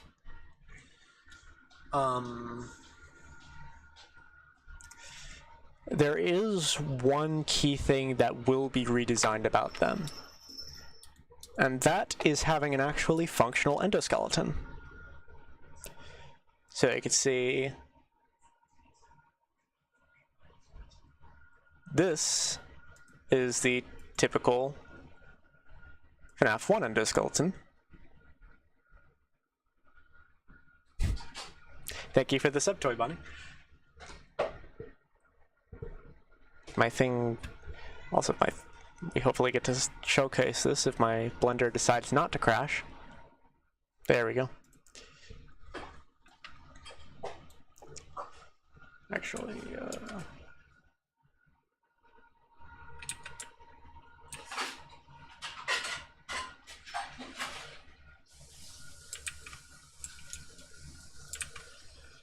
right. So this is the FNAF 1 endoskeleton we're all accustomed to seeing, right? You know, there's no like real functionality to it or anything. It's just, you know, a sci-fi design, right? Well, this is the FNAF 1 endoskeleton for in loving memory. Now with actual functionality as though it were a real animatronic. So let's break down the articulation, shall we? Now, we know this. We bully me for this.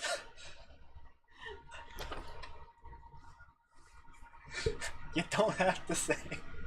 I do. You don't, because everyone already knows. It's in my contract.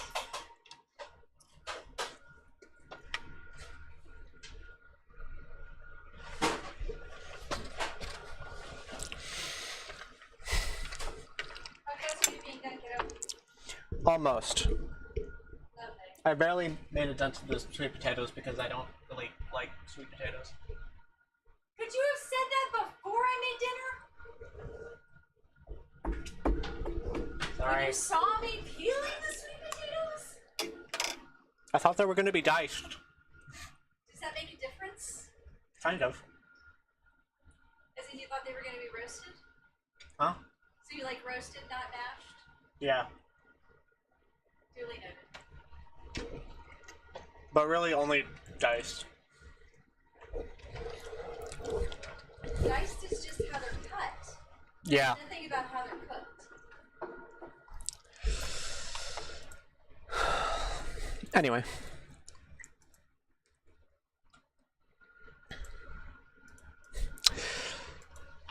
So I've actually made sure that each component that you see on the endoskeleton is actually a recognizable component. So like these are actual electronic rotary actuators. I put that much thought into this.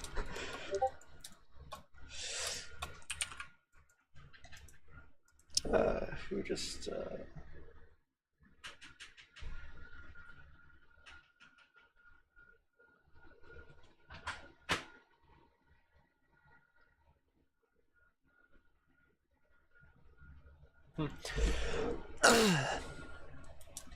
Oh. So instead of just like having a ball joint here, we have 3 different points of articulation. X-axis.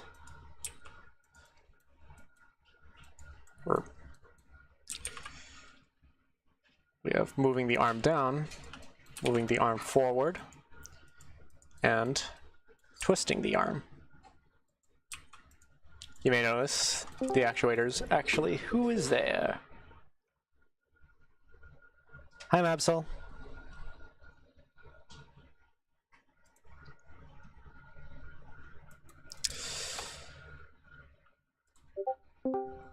Mabsol girl said, "Yo, just vibbin." Yes. Text to speech bot. Text to speech bot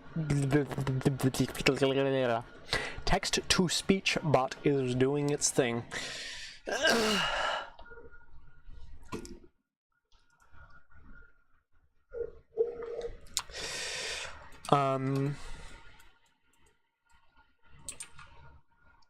You may notice that I've rigged the actuators to actually extend and retract when the joints bend.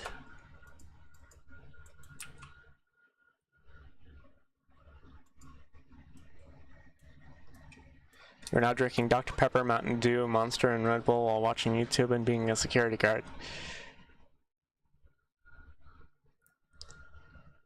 I feel like it's not my place to say this, but that can't be healthy.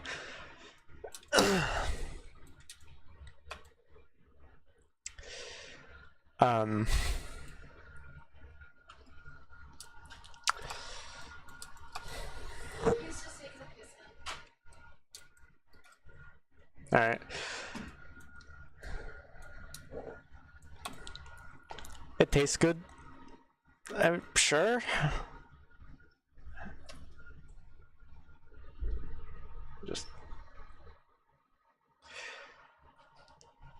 I just feel like Monster and Red Bull together is a bit much.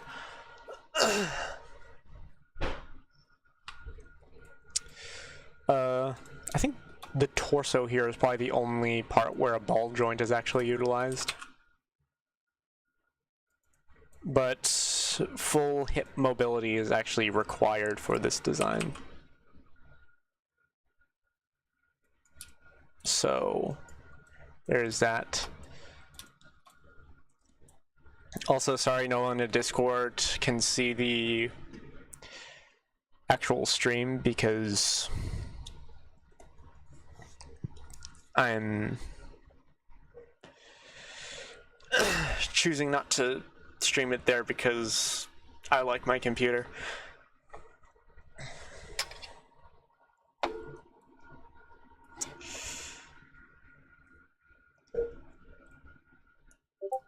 Absol girl said, "I get it. You're good." Yeah.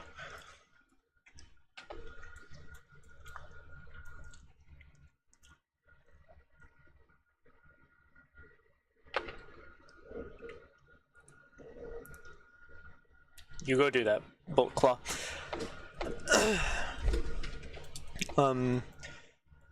As it stands right now, there's currently no neck mechanism. It's kind of just they're able to move their head, but I probably will re-add a neck mechanism soon, just for the extra mobility.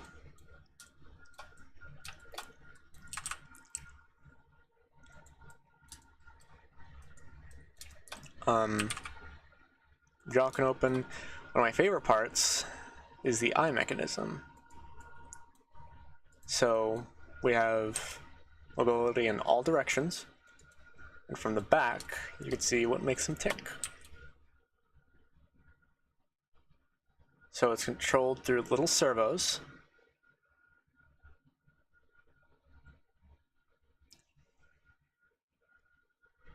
You can see there. Eyelids are the same way. And you're not doing what you're supposed to. That's suspicious. That's weird. There we go. For some reason it was just that one. That was weird.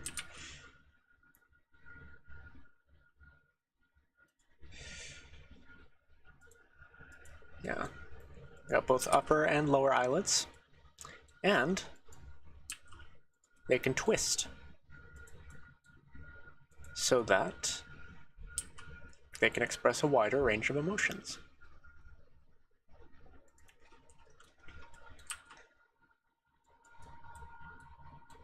I think this is the eye mechanism used in like the actual FNAF animatronics.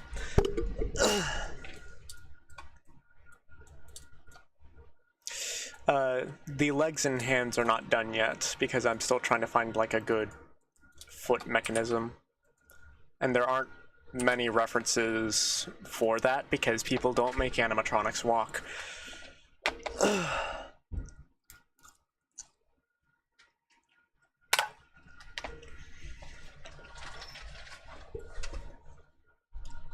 My only reference for like a walking robot is like the Atlas animatronic. No, not animatronic. The Atlas robot. From Boston Dynamics, which has been helpful in like my research. But then it comes down to the actual movements.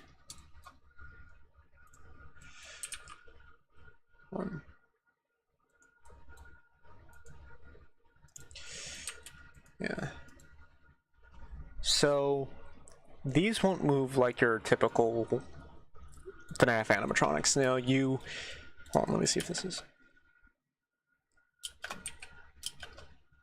You expect them to move like this, you know, like...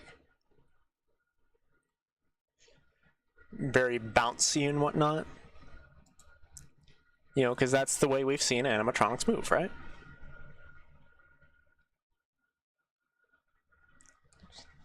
They have a shot without the endoskeleton.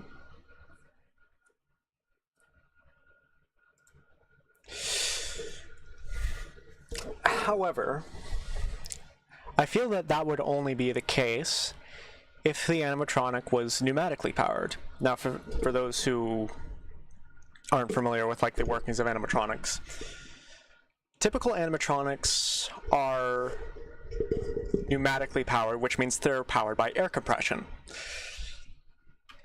You know, you have these little air tubes flowing to each little actuator, which usually is hooked up to an air compressor held like below the stage. However, I came to discover that you can't make a pneumatically powered animatronic walk, because one, it would have to carry an air compressor with it, and the actuators would have to be strong enough to be able to support the animatronic under its own weight while walking. That is not possible with pneumatic animatronics. They are simply too heavy. So these guys are electronically powered. And electronic actuators wouldn't give this kind of bounce back.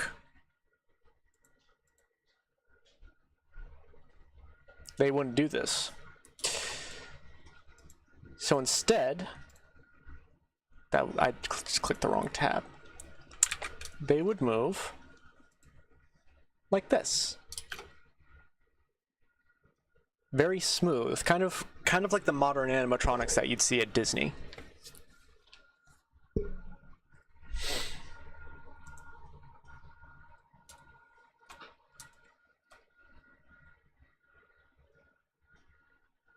Right.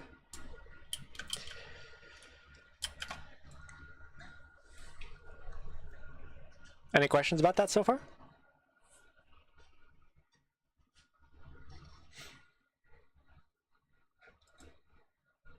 Feel free to call out the fact that I am a massive nerd.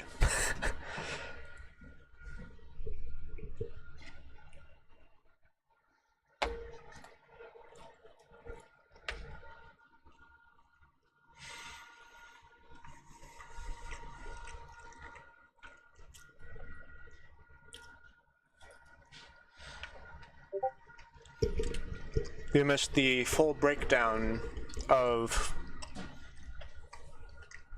me explaining how my animatronics work. Regarding your food? Hmm?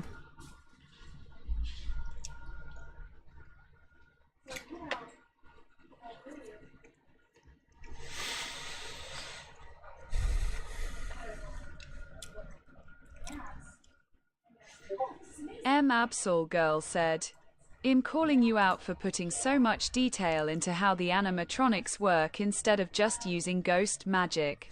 Really cool 2010s. Yeah, I mean, obviously they're still possessed, but like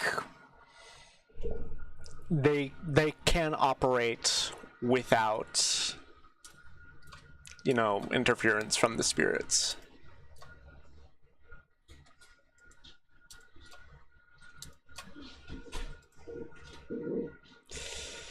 But yeah, any questions before I move on?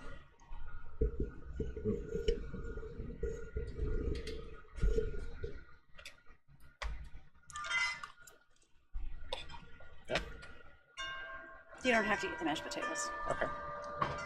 But you do have to finish your pork chops. Because they are too tasty. They are. They really are. Hello, Optimus Prime.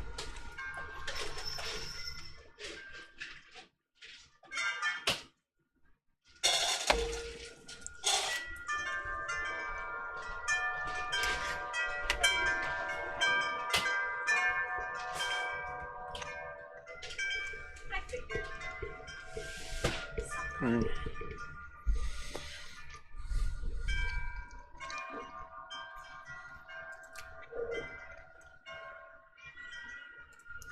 Are you sure that The last thing I wanted to explain is something that I think is actually kind of cool. And something I don't think anyone else has actually tried giving an explanation to before. So if you recall, I actually had older designs that didn't have segmented joints. Let me see if I can pull that up.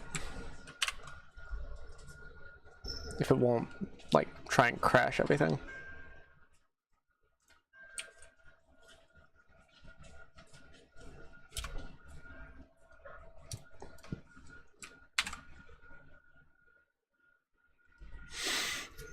Give it a minute.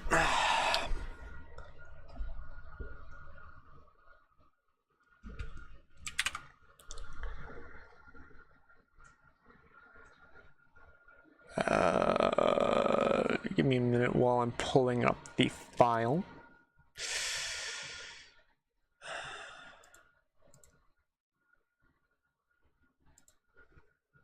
Son of a... Shut up. ¿Dónde está my stuff? Thank you for the sub, Bolt Claw.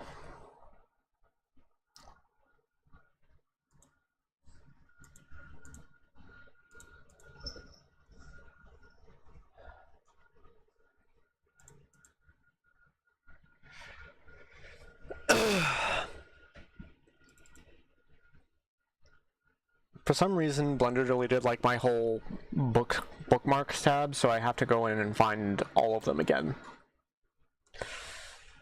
That is the only reason it's taking so long.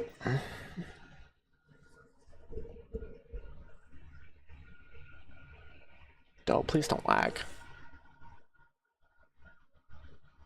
Don't lag.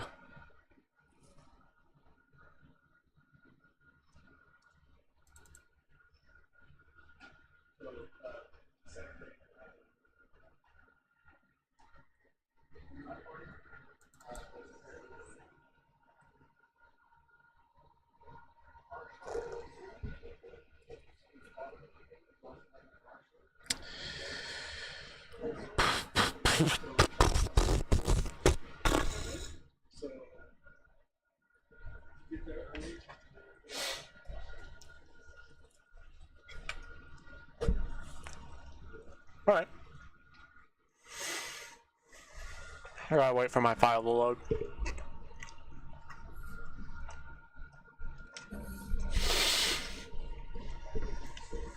Sorry if you guys can hear me eating.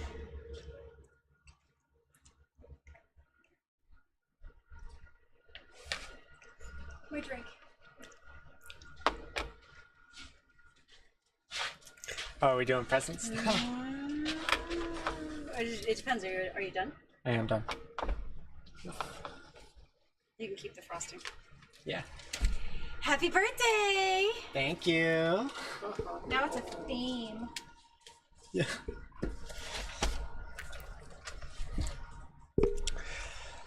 Yeah. Oh my god. Notifications, stop. I don't care, I'm not manually looking for 20 typos. You'll find so many typos. There are typos in the books that you, in the folder that you shared with me. Of course there are. You should probably pay attention to what you're doing. Yeah. Ooh. Ooh. Oh, I love this. Oh, it's cello. It's a magic cello. Magic.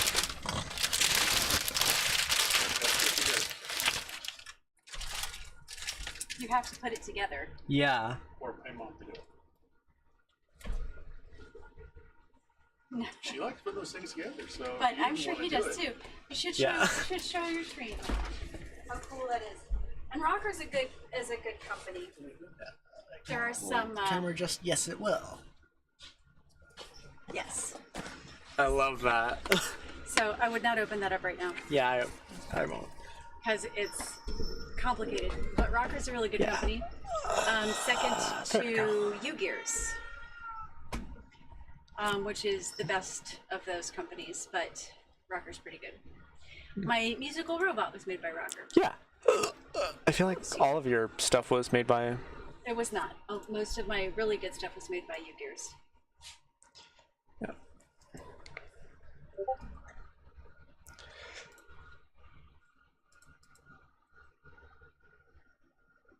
Sending me stuff while I'm streaming. Anyway. Are you ready for cake?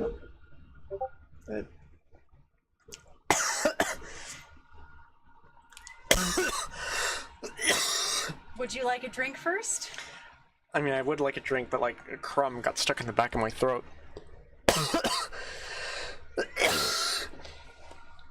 Jeez. I guess we're doing this first before we move on.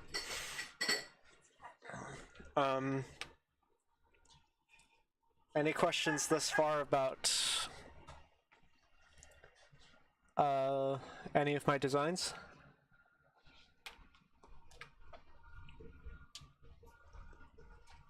Oh, your birthday is tomorrow. Nice. Thank you.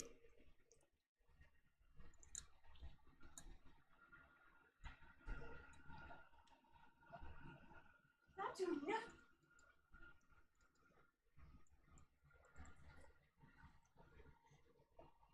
nothing. Clearly, I was thirsty.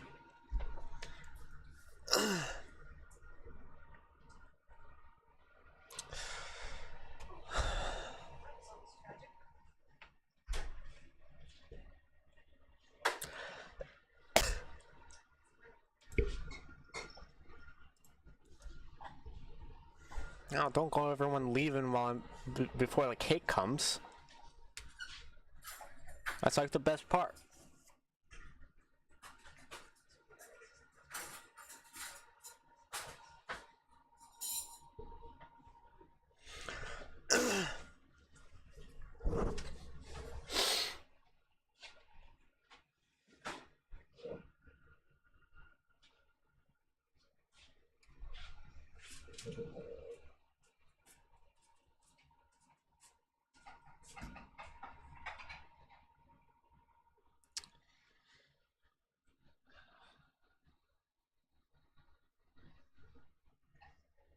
All right.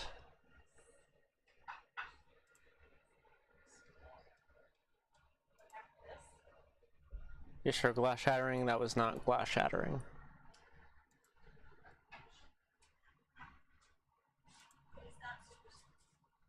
Oh.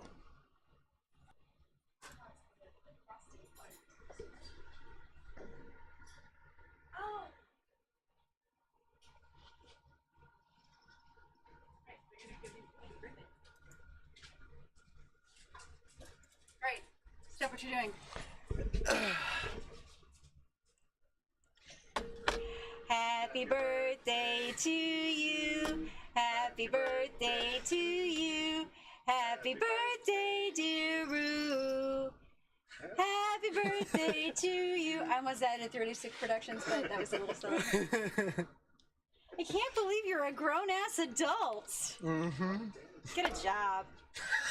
Waiting for so long for this to happen. Mwah. Yay! I win! What? It's a personal milestone. To grow a human to an actual full adult, that's like an accomplishment. Mm-hmm. You know how hard it was to keep your ass alive? So hard. Batman. Do you want to tell the Batman story while you're eating? Sure. Okay. So, once upon a time, many, many, many moons ago, I don't know if you know this, but Roux was born in Wyoming, where it gets really fucking cold, usually around Halloween. And he got, pretty much every year, a Batman costume. And this year in particular, he got a very warm Batman costume because I think it was like 30 degrees out for Halloween. Well, keep in mind this child's like 4 or 5 years old. And it gets to be May, June. It's a little bit warm. And this child is wearing this Batman costume every single day. I've watched it so many times. It's absolutely amazing. And it's so warm, and whenever he puts it on and goes outside, he is just sweating beads. It's ridiculous. And one day, I've got to get to the store. I've got to take Joseph with me. And he is wearing his freaking Batman costume, and he is going to die of the hot. It's so ridiculous. And that's when I got an idea. I got a brilliant inspiration. So, kiddo, you know, it is daytime, which means you really shouldn't be dressed as Batman. You should be dressed as Bruce Wayne. Took him a half an hour to find a button-down shirt and a tie and a jacket. Jacket did not fit well, did not matter. His imagination was taking over at this point. And that was how I managed to keep young Roux alive at a tender age of about 4 and not die of the hot.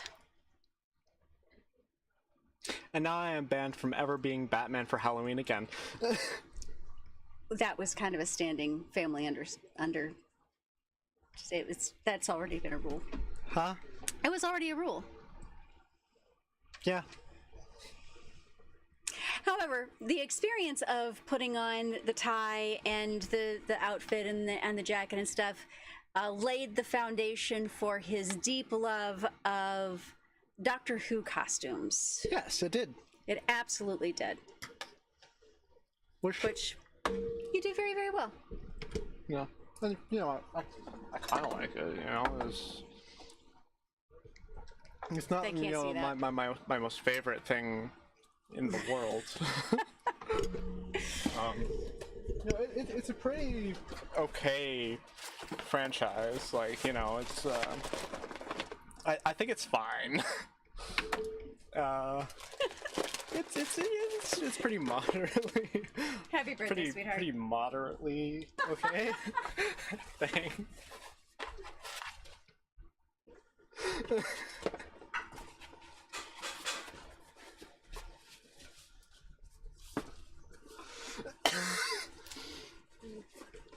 I keep making myself cough from laughing too hard. My lungs don't have that capacity.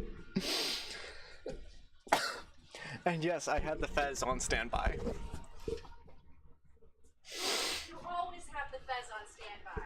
Yep.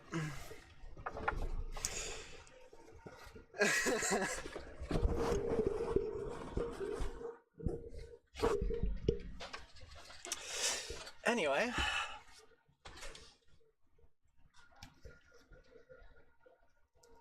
Okay, you are letting this happen. I'm not running her off again. You are sitting right here.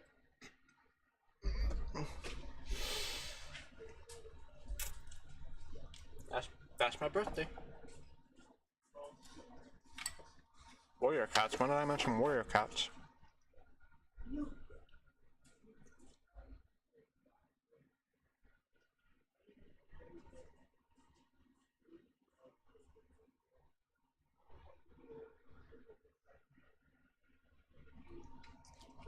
Oh.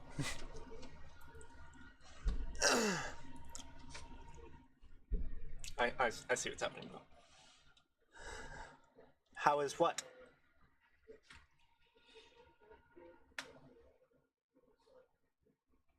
Wholesome meeting going on in the chat.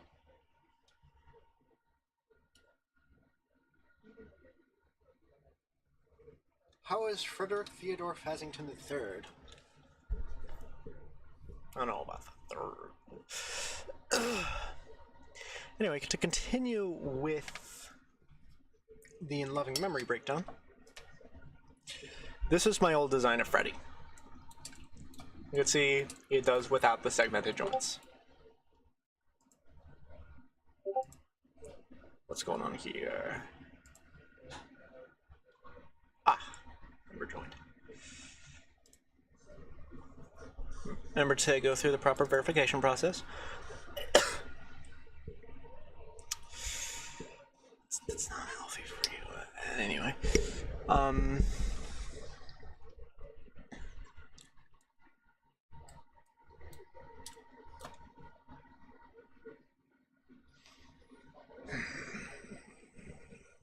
Stop trying to crash.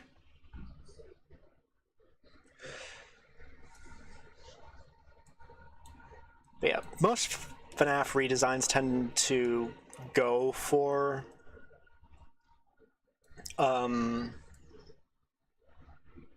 having no... Most FNAF redesigns tend to go for getting rid of the segmented joints, which is understandable because animatronics don't look like that.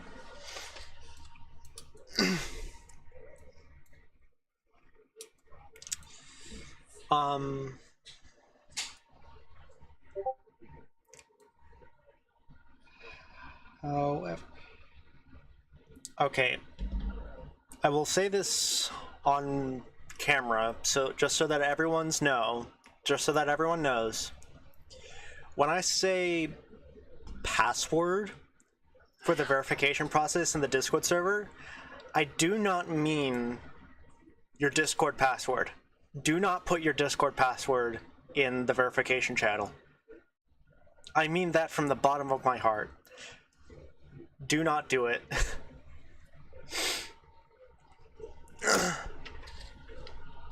Please do. Now, fortunately, I have channel history turned off, just so you don't try and cheat and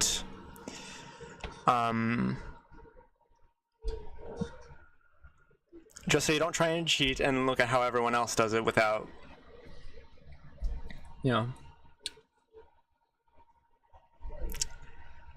Read the rules. Read the rules channel, and the password is at the bottom of the rules. Do not put your Discord password in the verification channel.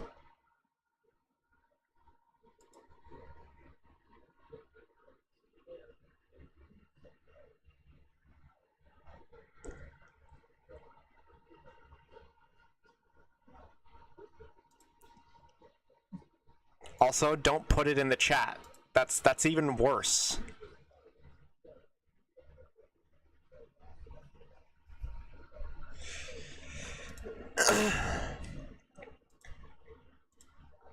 Guys, please don't dox yourself. That's not an okay thing to do.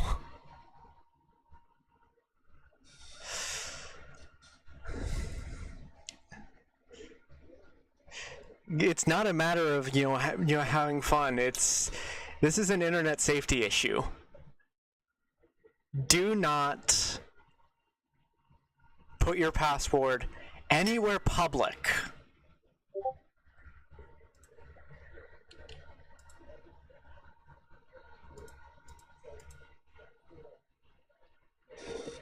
Okay?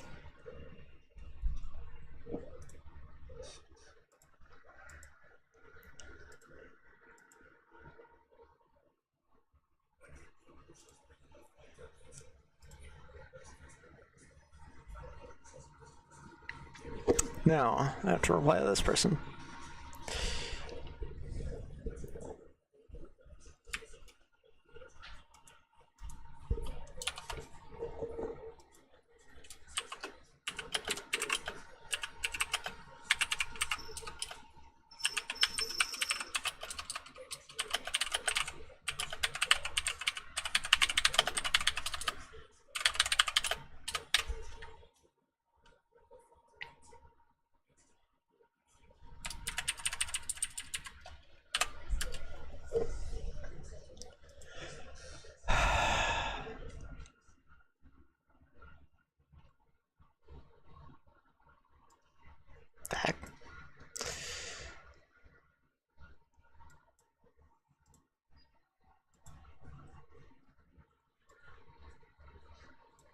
Anyway.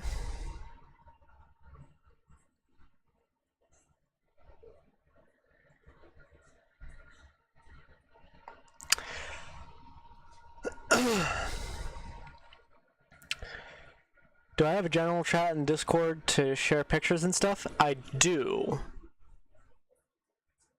Once you go through the proper verification process. But continuing on with the explanation, you may notice that I have elected not to use this particular design.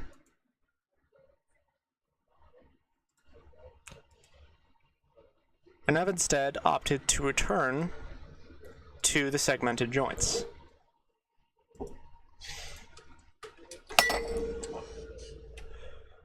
Well,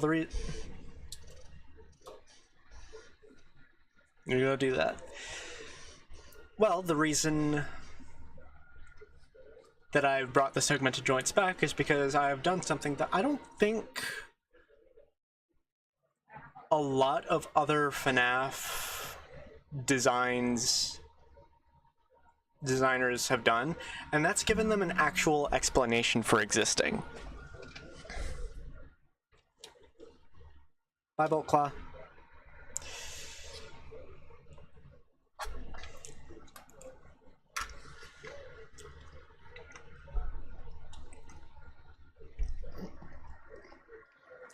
And the reason that they exist here is because it's a heating issue.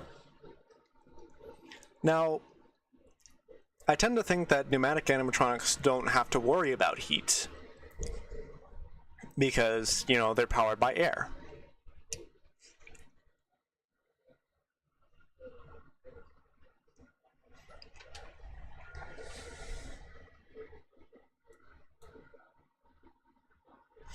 Okie dokie. Pneumatic animatronics don't have to worry about heat because they're powered by air. That's what I tend to think. However, they don't run on these ones aren't pneumatically powered. They're electronically powered. Electronic components tend to overheat easily. So,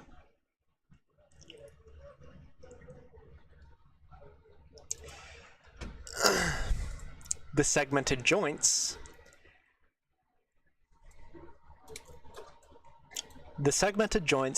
help air the electronic components out. It keeps them from overheating. Segmented joints are better in my opinion because it shows off the endoskeleton. See, the whole key, typically with animatronic designs, is to not show off the endoskeleton. You're not supposed to see it. You're not supposed to know that they're robots. But the reason, essentially the reason it's done here is not because of a stylistic choice, it's a technological limitation. You know, Fazbear Entertainment wants to get rid of the segmented joints, but they can't because then the robots won't function properly.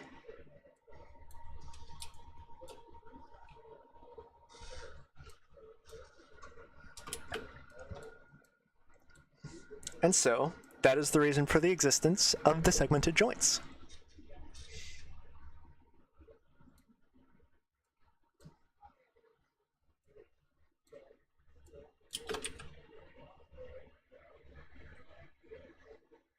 Any questions?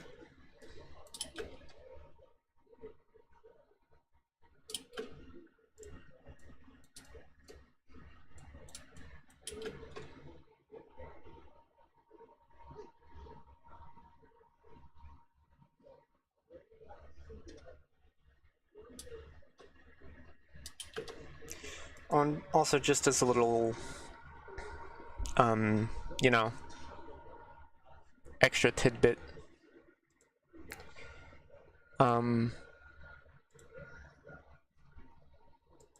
Also experimenting with... You didn't miss much. I just finished the explanation for why the segmented joints exist.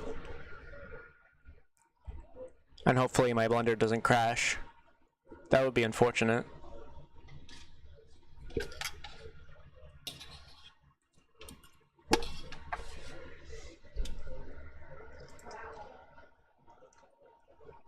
This is just for experimentation, but we also have the wizard suit. Because I am going to push the idea that the classics and the wizard animatronics are the same characters.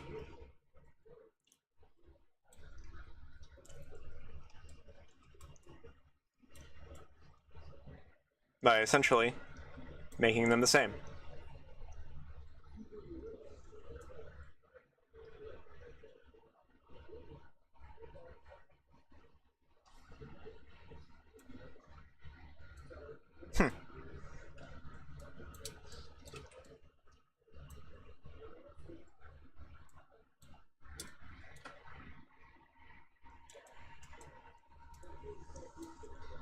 Why didn't you add those bits of stylization of the first model, not your joints, to the second one, like those cuff rings? I don't think they would look very good on him. Because, like, I feel like the FNAF 1 designs as they are pretty good. You know, they don't really need anything else. I feel like anything else would make just these particular designs too noisy. However, design stylizations like the cuffs and the tuxedo are present on their cartoon versions, which is what Fazbear Entertainment wants the robots to look like, but due to technological limitations, they cannot. And you can see the showcase of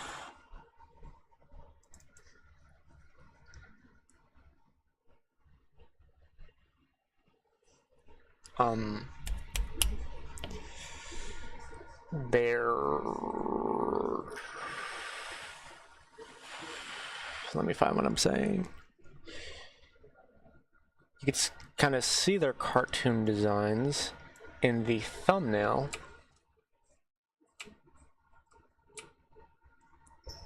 For the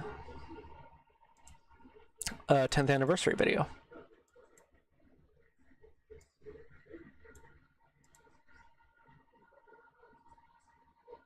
If it actually shows it, which I guess it won't.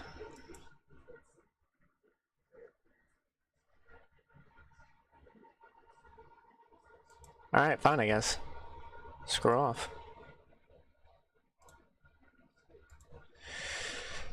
Don't do what I tell you to do, fine.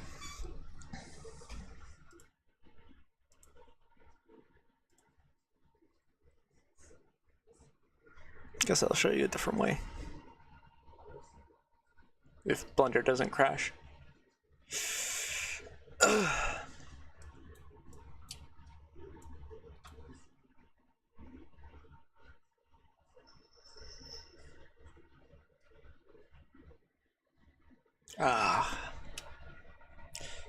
It is certainly trying to crash.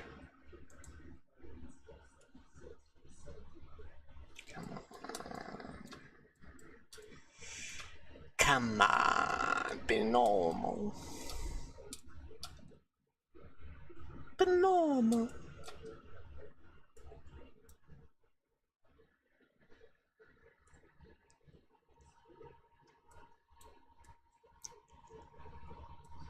Be normal.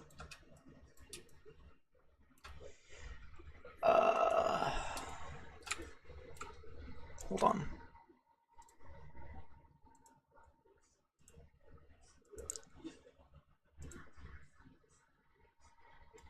This is what the cartoon designs look like. Fox isn't here because I haven't drawn them yet. Actually, are my cartoon designs here?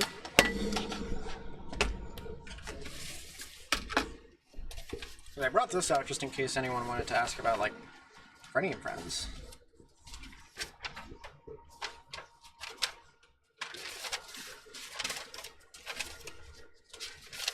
They might not be here. Might have done something weird with them. Oh, they might be here.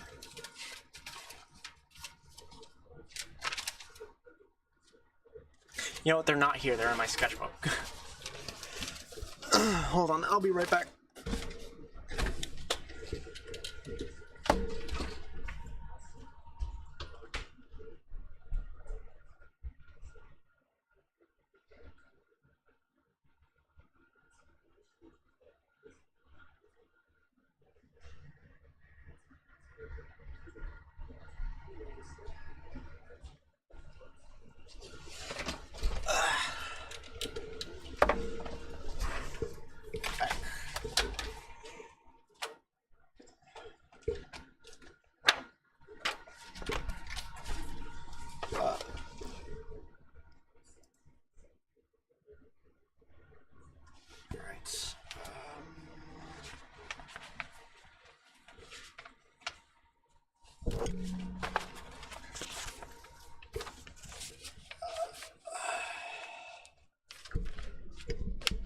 This is what they're supposed to look like. Very Hanna-Barbera. Did a lot of research on that.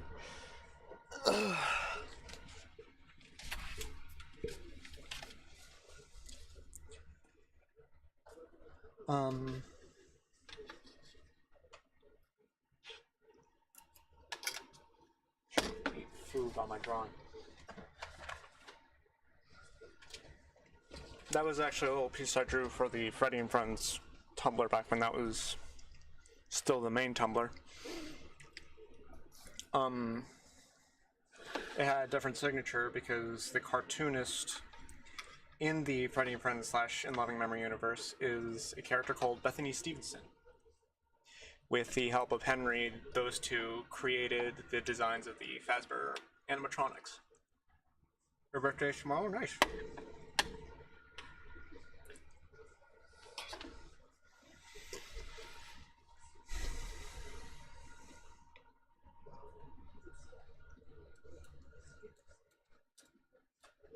Anyway.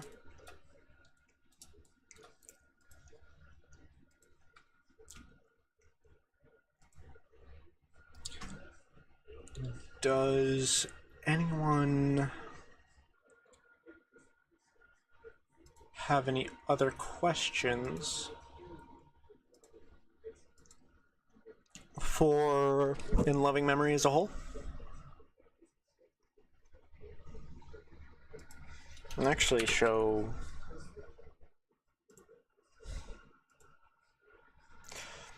Random question, favorite animatronic in the series?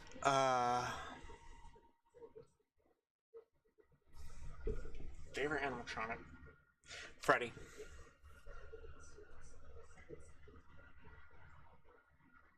Which I realize is the equivalent of saying my favorite pizza topping is cheese, but...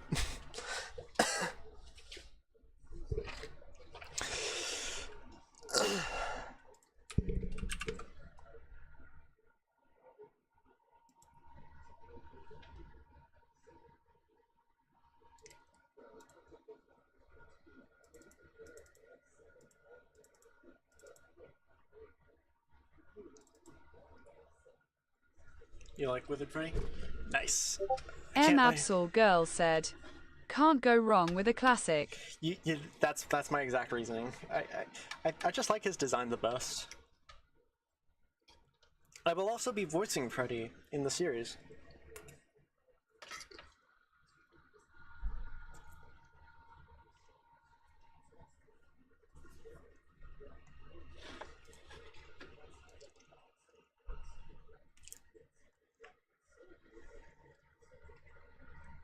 When Foxy is yours, nice.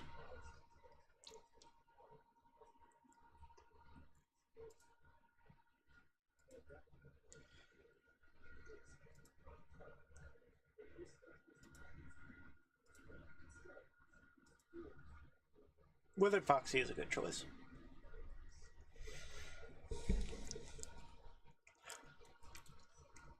We'll also be showing one. Real quick, I'm going to show one of the other characters I kind of started on recently, but I'm probably not going to finish until production on Volume 2 starts.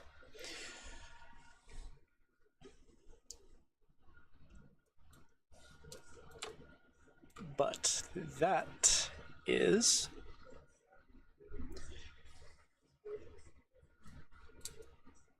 Toy Freddy,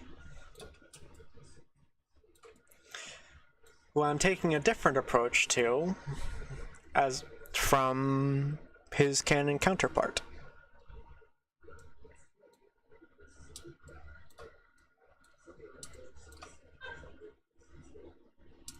And a little comparison. That is not the right thing. This is the right thing.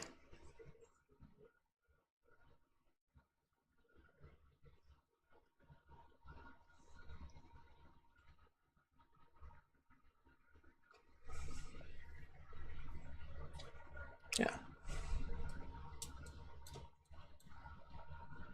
Right now, this is just kind of like a proof of concept. He's not like actually painted or anything. But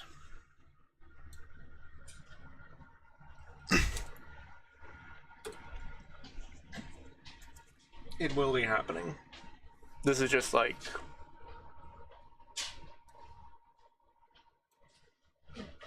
the concept behind this specifically was like, you know, kind of utilizing the showbiz styled masks in a different way. And he will have the rosy cheeks, I just have to paint them on the model.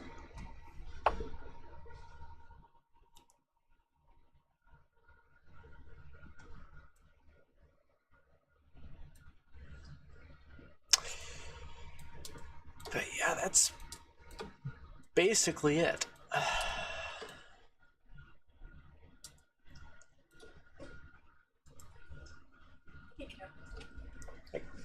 Dad and I are going to bed.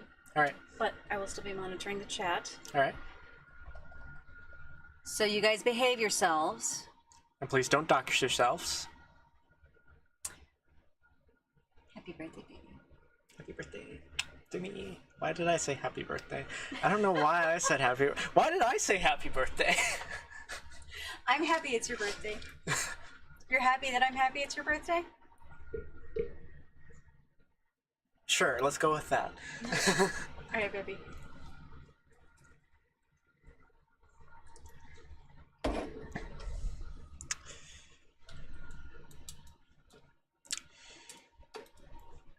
But yeah, this is my take on Toy Freddy, who in the series is also known as Freddy Fazbear Jr.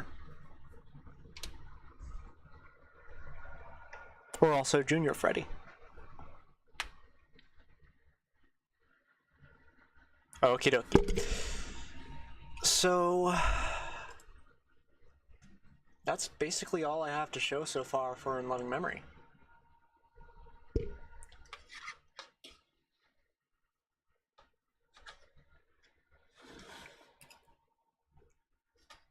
Does anyone have any other questions? Anything they want to know about the series?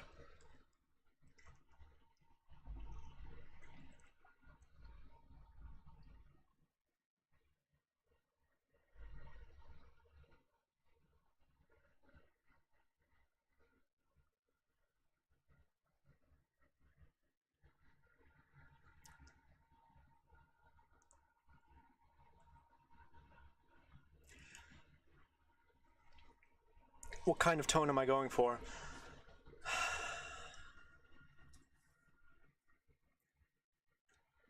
Tone. I'm trying to think, because like I had it in my head, and then you asked, and then it kind of just left my head.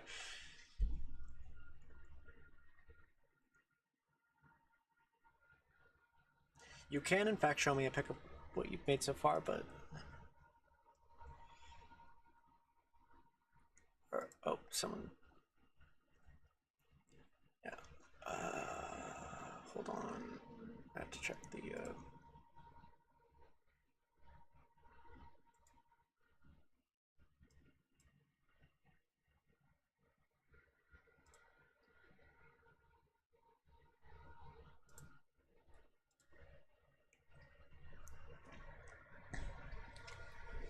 Also, Devin Music.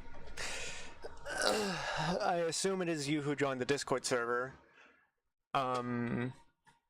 You still need the password. The server password.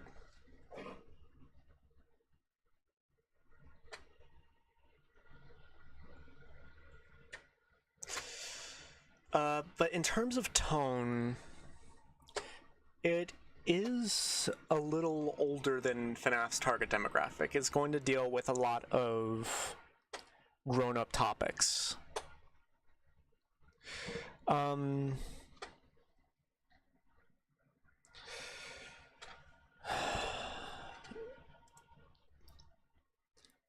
So I guess you could. I'll take care of it after.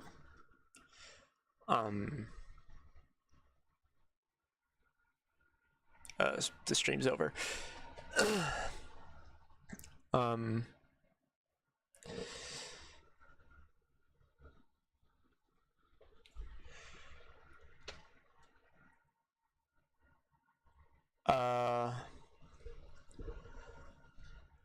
Yeah, the tone is going to be a bit older than FNAF's target demographic.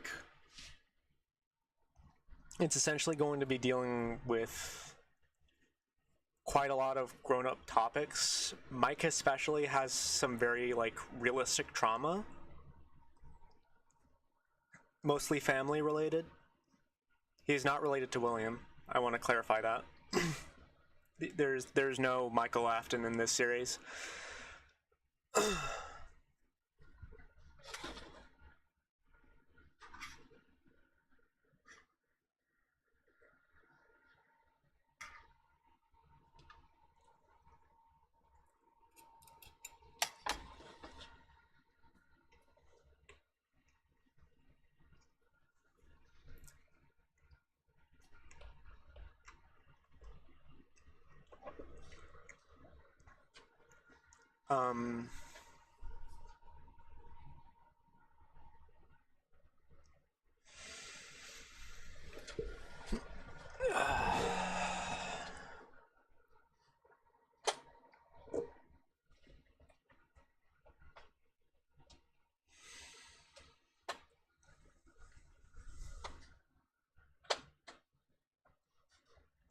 Honestly, I don't know how to help you, man.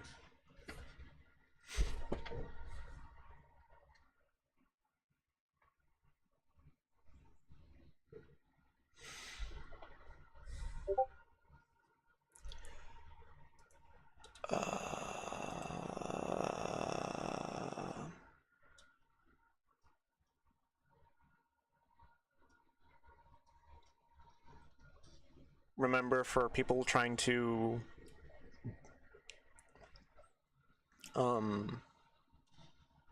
verify in the Discord servers, the password is in the rules.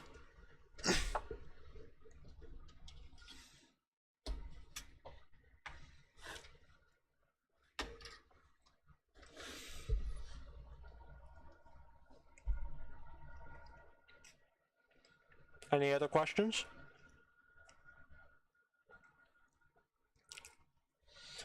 What exactly got me into FNAF and Bendy? For FNAF, it was this Minecraft video by DanTDM. Basically, by the first jump scare, I was kind of just hooked. There's actually a you type the password in the verification channel.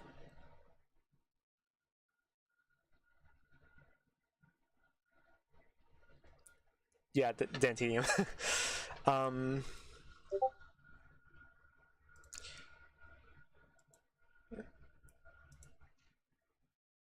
With FNAF, it was that video with DanTDM. With Bendy, I think it was ETH Goes Boom. I think I watched ETH Goes Boom's Let's Play of the Alpha Bendy. Absol Girl said, "You watch ETH Goes Boom?" I used to. I don't watch him as much anymore. I saw that he came back after his channel got hacked.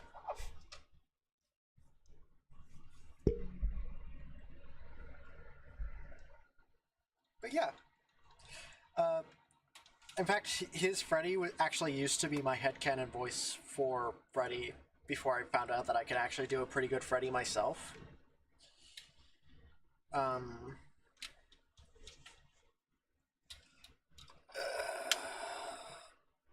Sorry, I'm trying to fix my hair. Yeah, he's doing more videos and finishing some storylines now. Yep.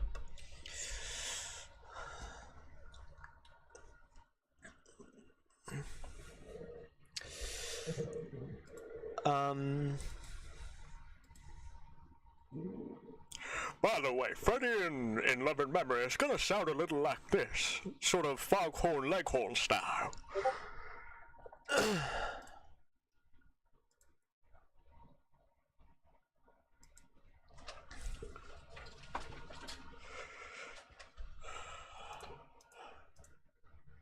So that is essentially going to be the basis of Freddy Fazbear.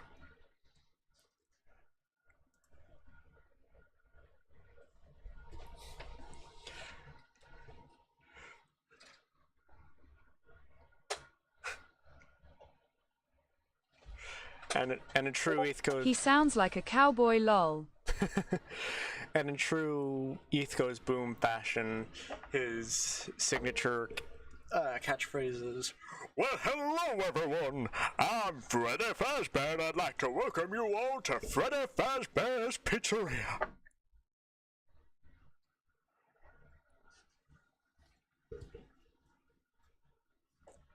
I saw. It's looking very nice so far. The diagonal wall is going to be tricky though.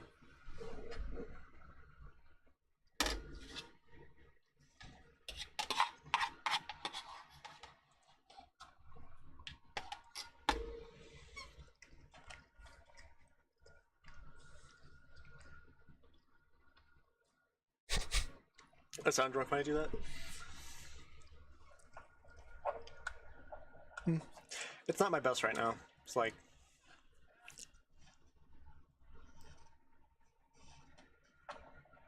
I'd also like to mention that there's like actual thought put into the cartoon world as well. So like there's basically lore within the lore in that, you know, the cartoons have their own storylines. I thought that much as well. as of right now, they're basically in a state of they exist. I just haven't come up with them yet.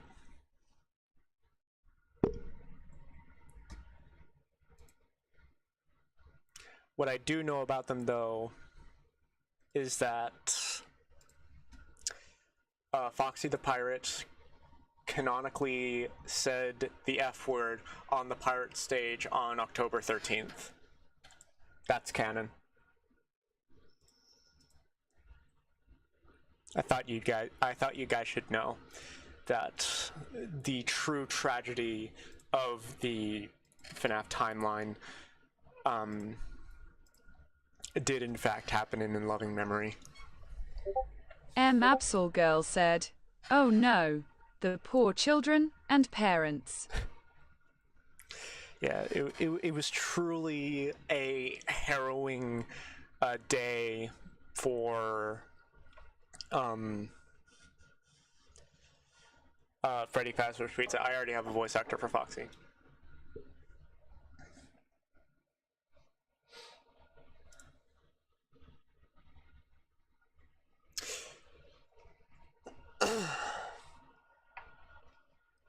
This was not the right document. I'd also like to mention that there's going to be a lot of, like, side stories to in Loving Memories. So, like, you have the main 4 volumes, and then there are going to be some, like, novelizations. So, like, there's one that I'm hoping to release by the end of the year that's the prelude to Volume 1, which is basically going through some of the things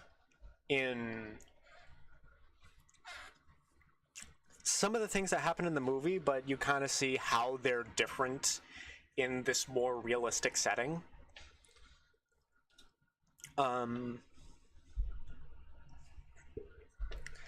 You get to see how Mike's relationship with his sister changed, how Dream Theory is not involved in this timeline, because I don't like how they incorporated it in the movie.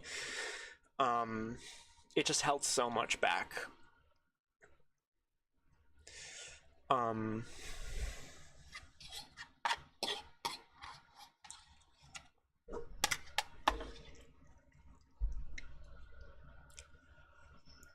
But Vanessa will have her own arc. She is not in Volume 1, but she will have her own story. I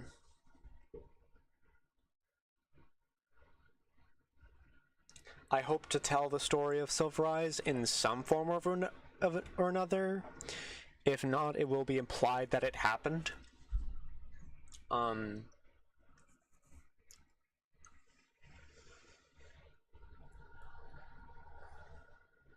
There's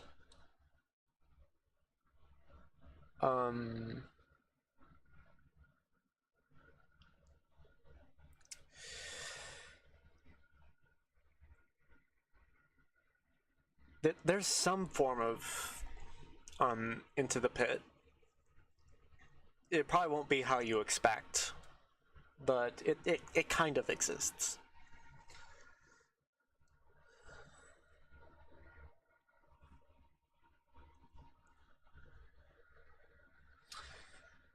But yeah, the script for Volume 1 is still in production. I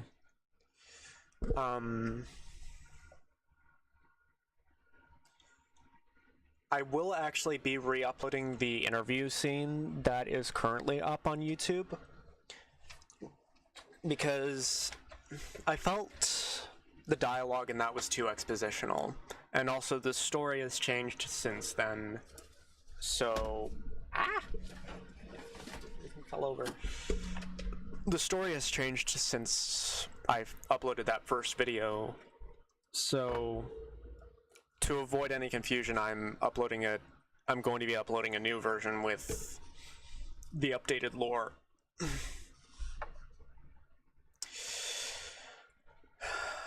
But yeah, in loving memory is going pretty smoothly. I've made a lot of progress in the past few days, more in the past few months.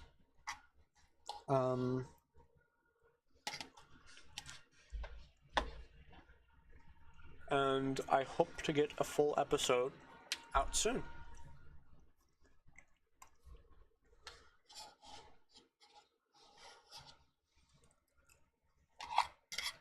Any last questions?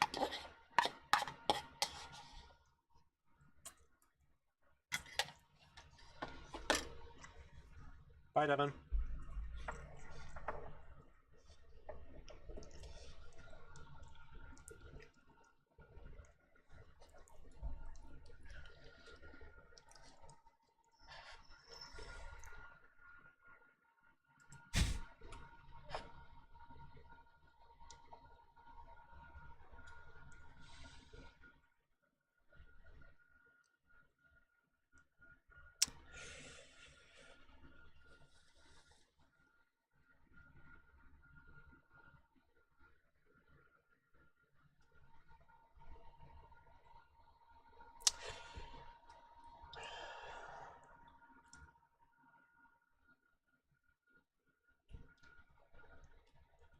I highly advise against that.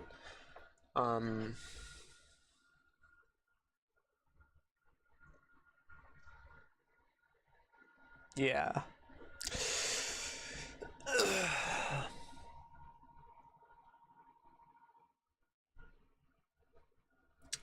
And hopefully we'll also see some casting calls opening up soon.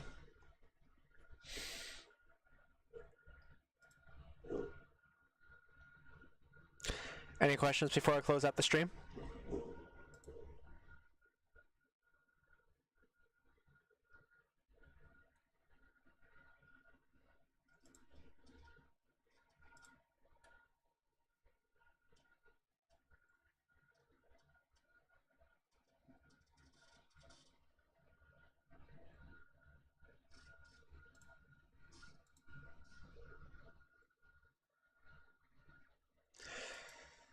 Which Withered animatronics besides Withered Freddy do you like the most?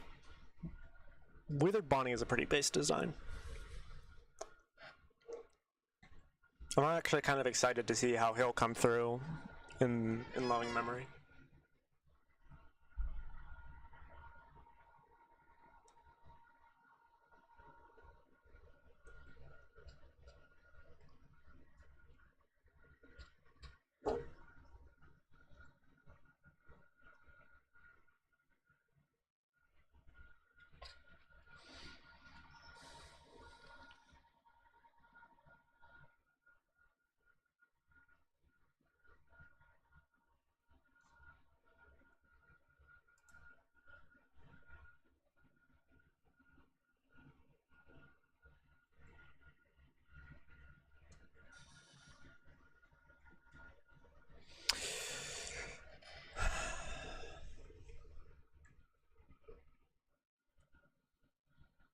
But yeah, if that is all the questions, then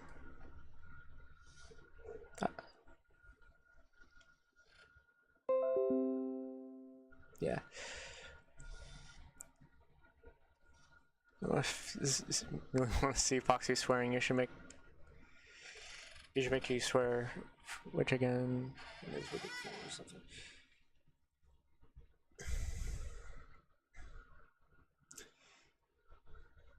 Maybe I'll do a show tape. I imagine the show tapes aren't anything paranormal, but they're actually probably where most of the humor in this series is going to reside.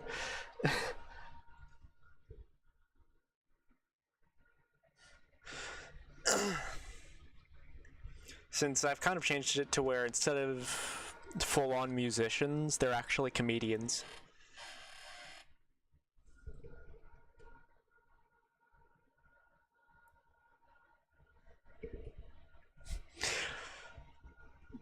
One of my favorite lines I've written for one of their shows is Chica looking at something Foxy made and saying, "Man, If only I knew how to have the time to be that unnecessarily extra. And Voxy says, Well, you see, Miss Chica, this treasure map be completely useless, for I still can't find where I asked for your opinion. That's a favorite of mine.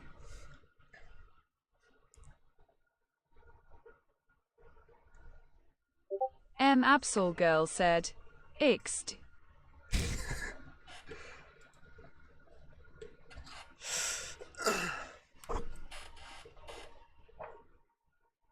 There's more just from that one show.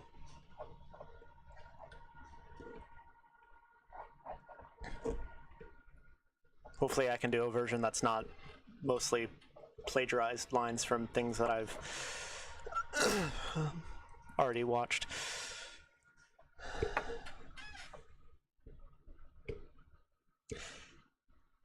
But yeah, surprised there were no personality questions.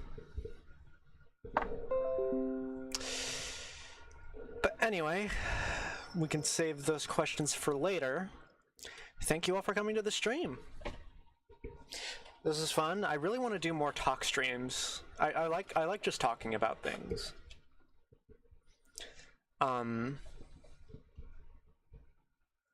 Yeah, this is fun.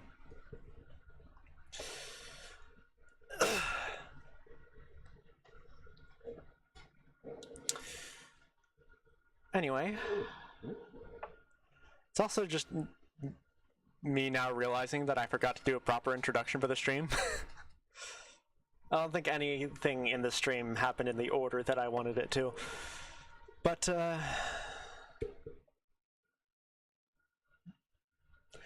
all that to say, hi everyone, welcome to the stream.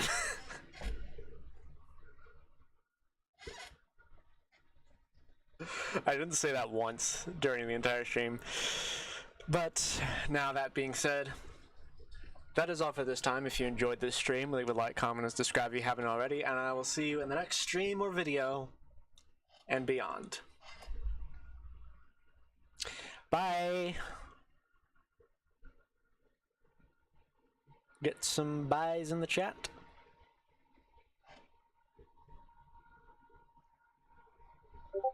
Absol Girl said, Hasta la pasta. Hasta la pasta. Hasta la pasta.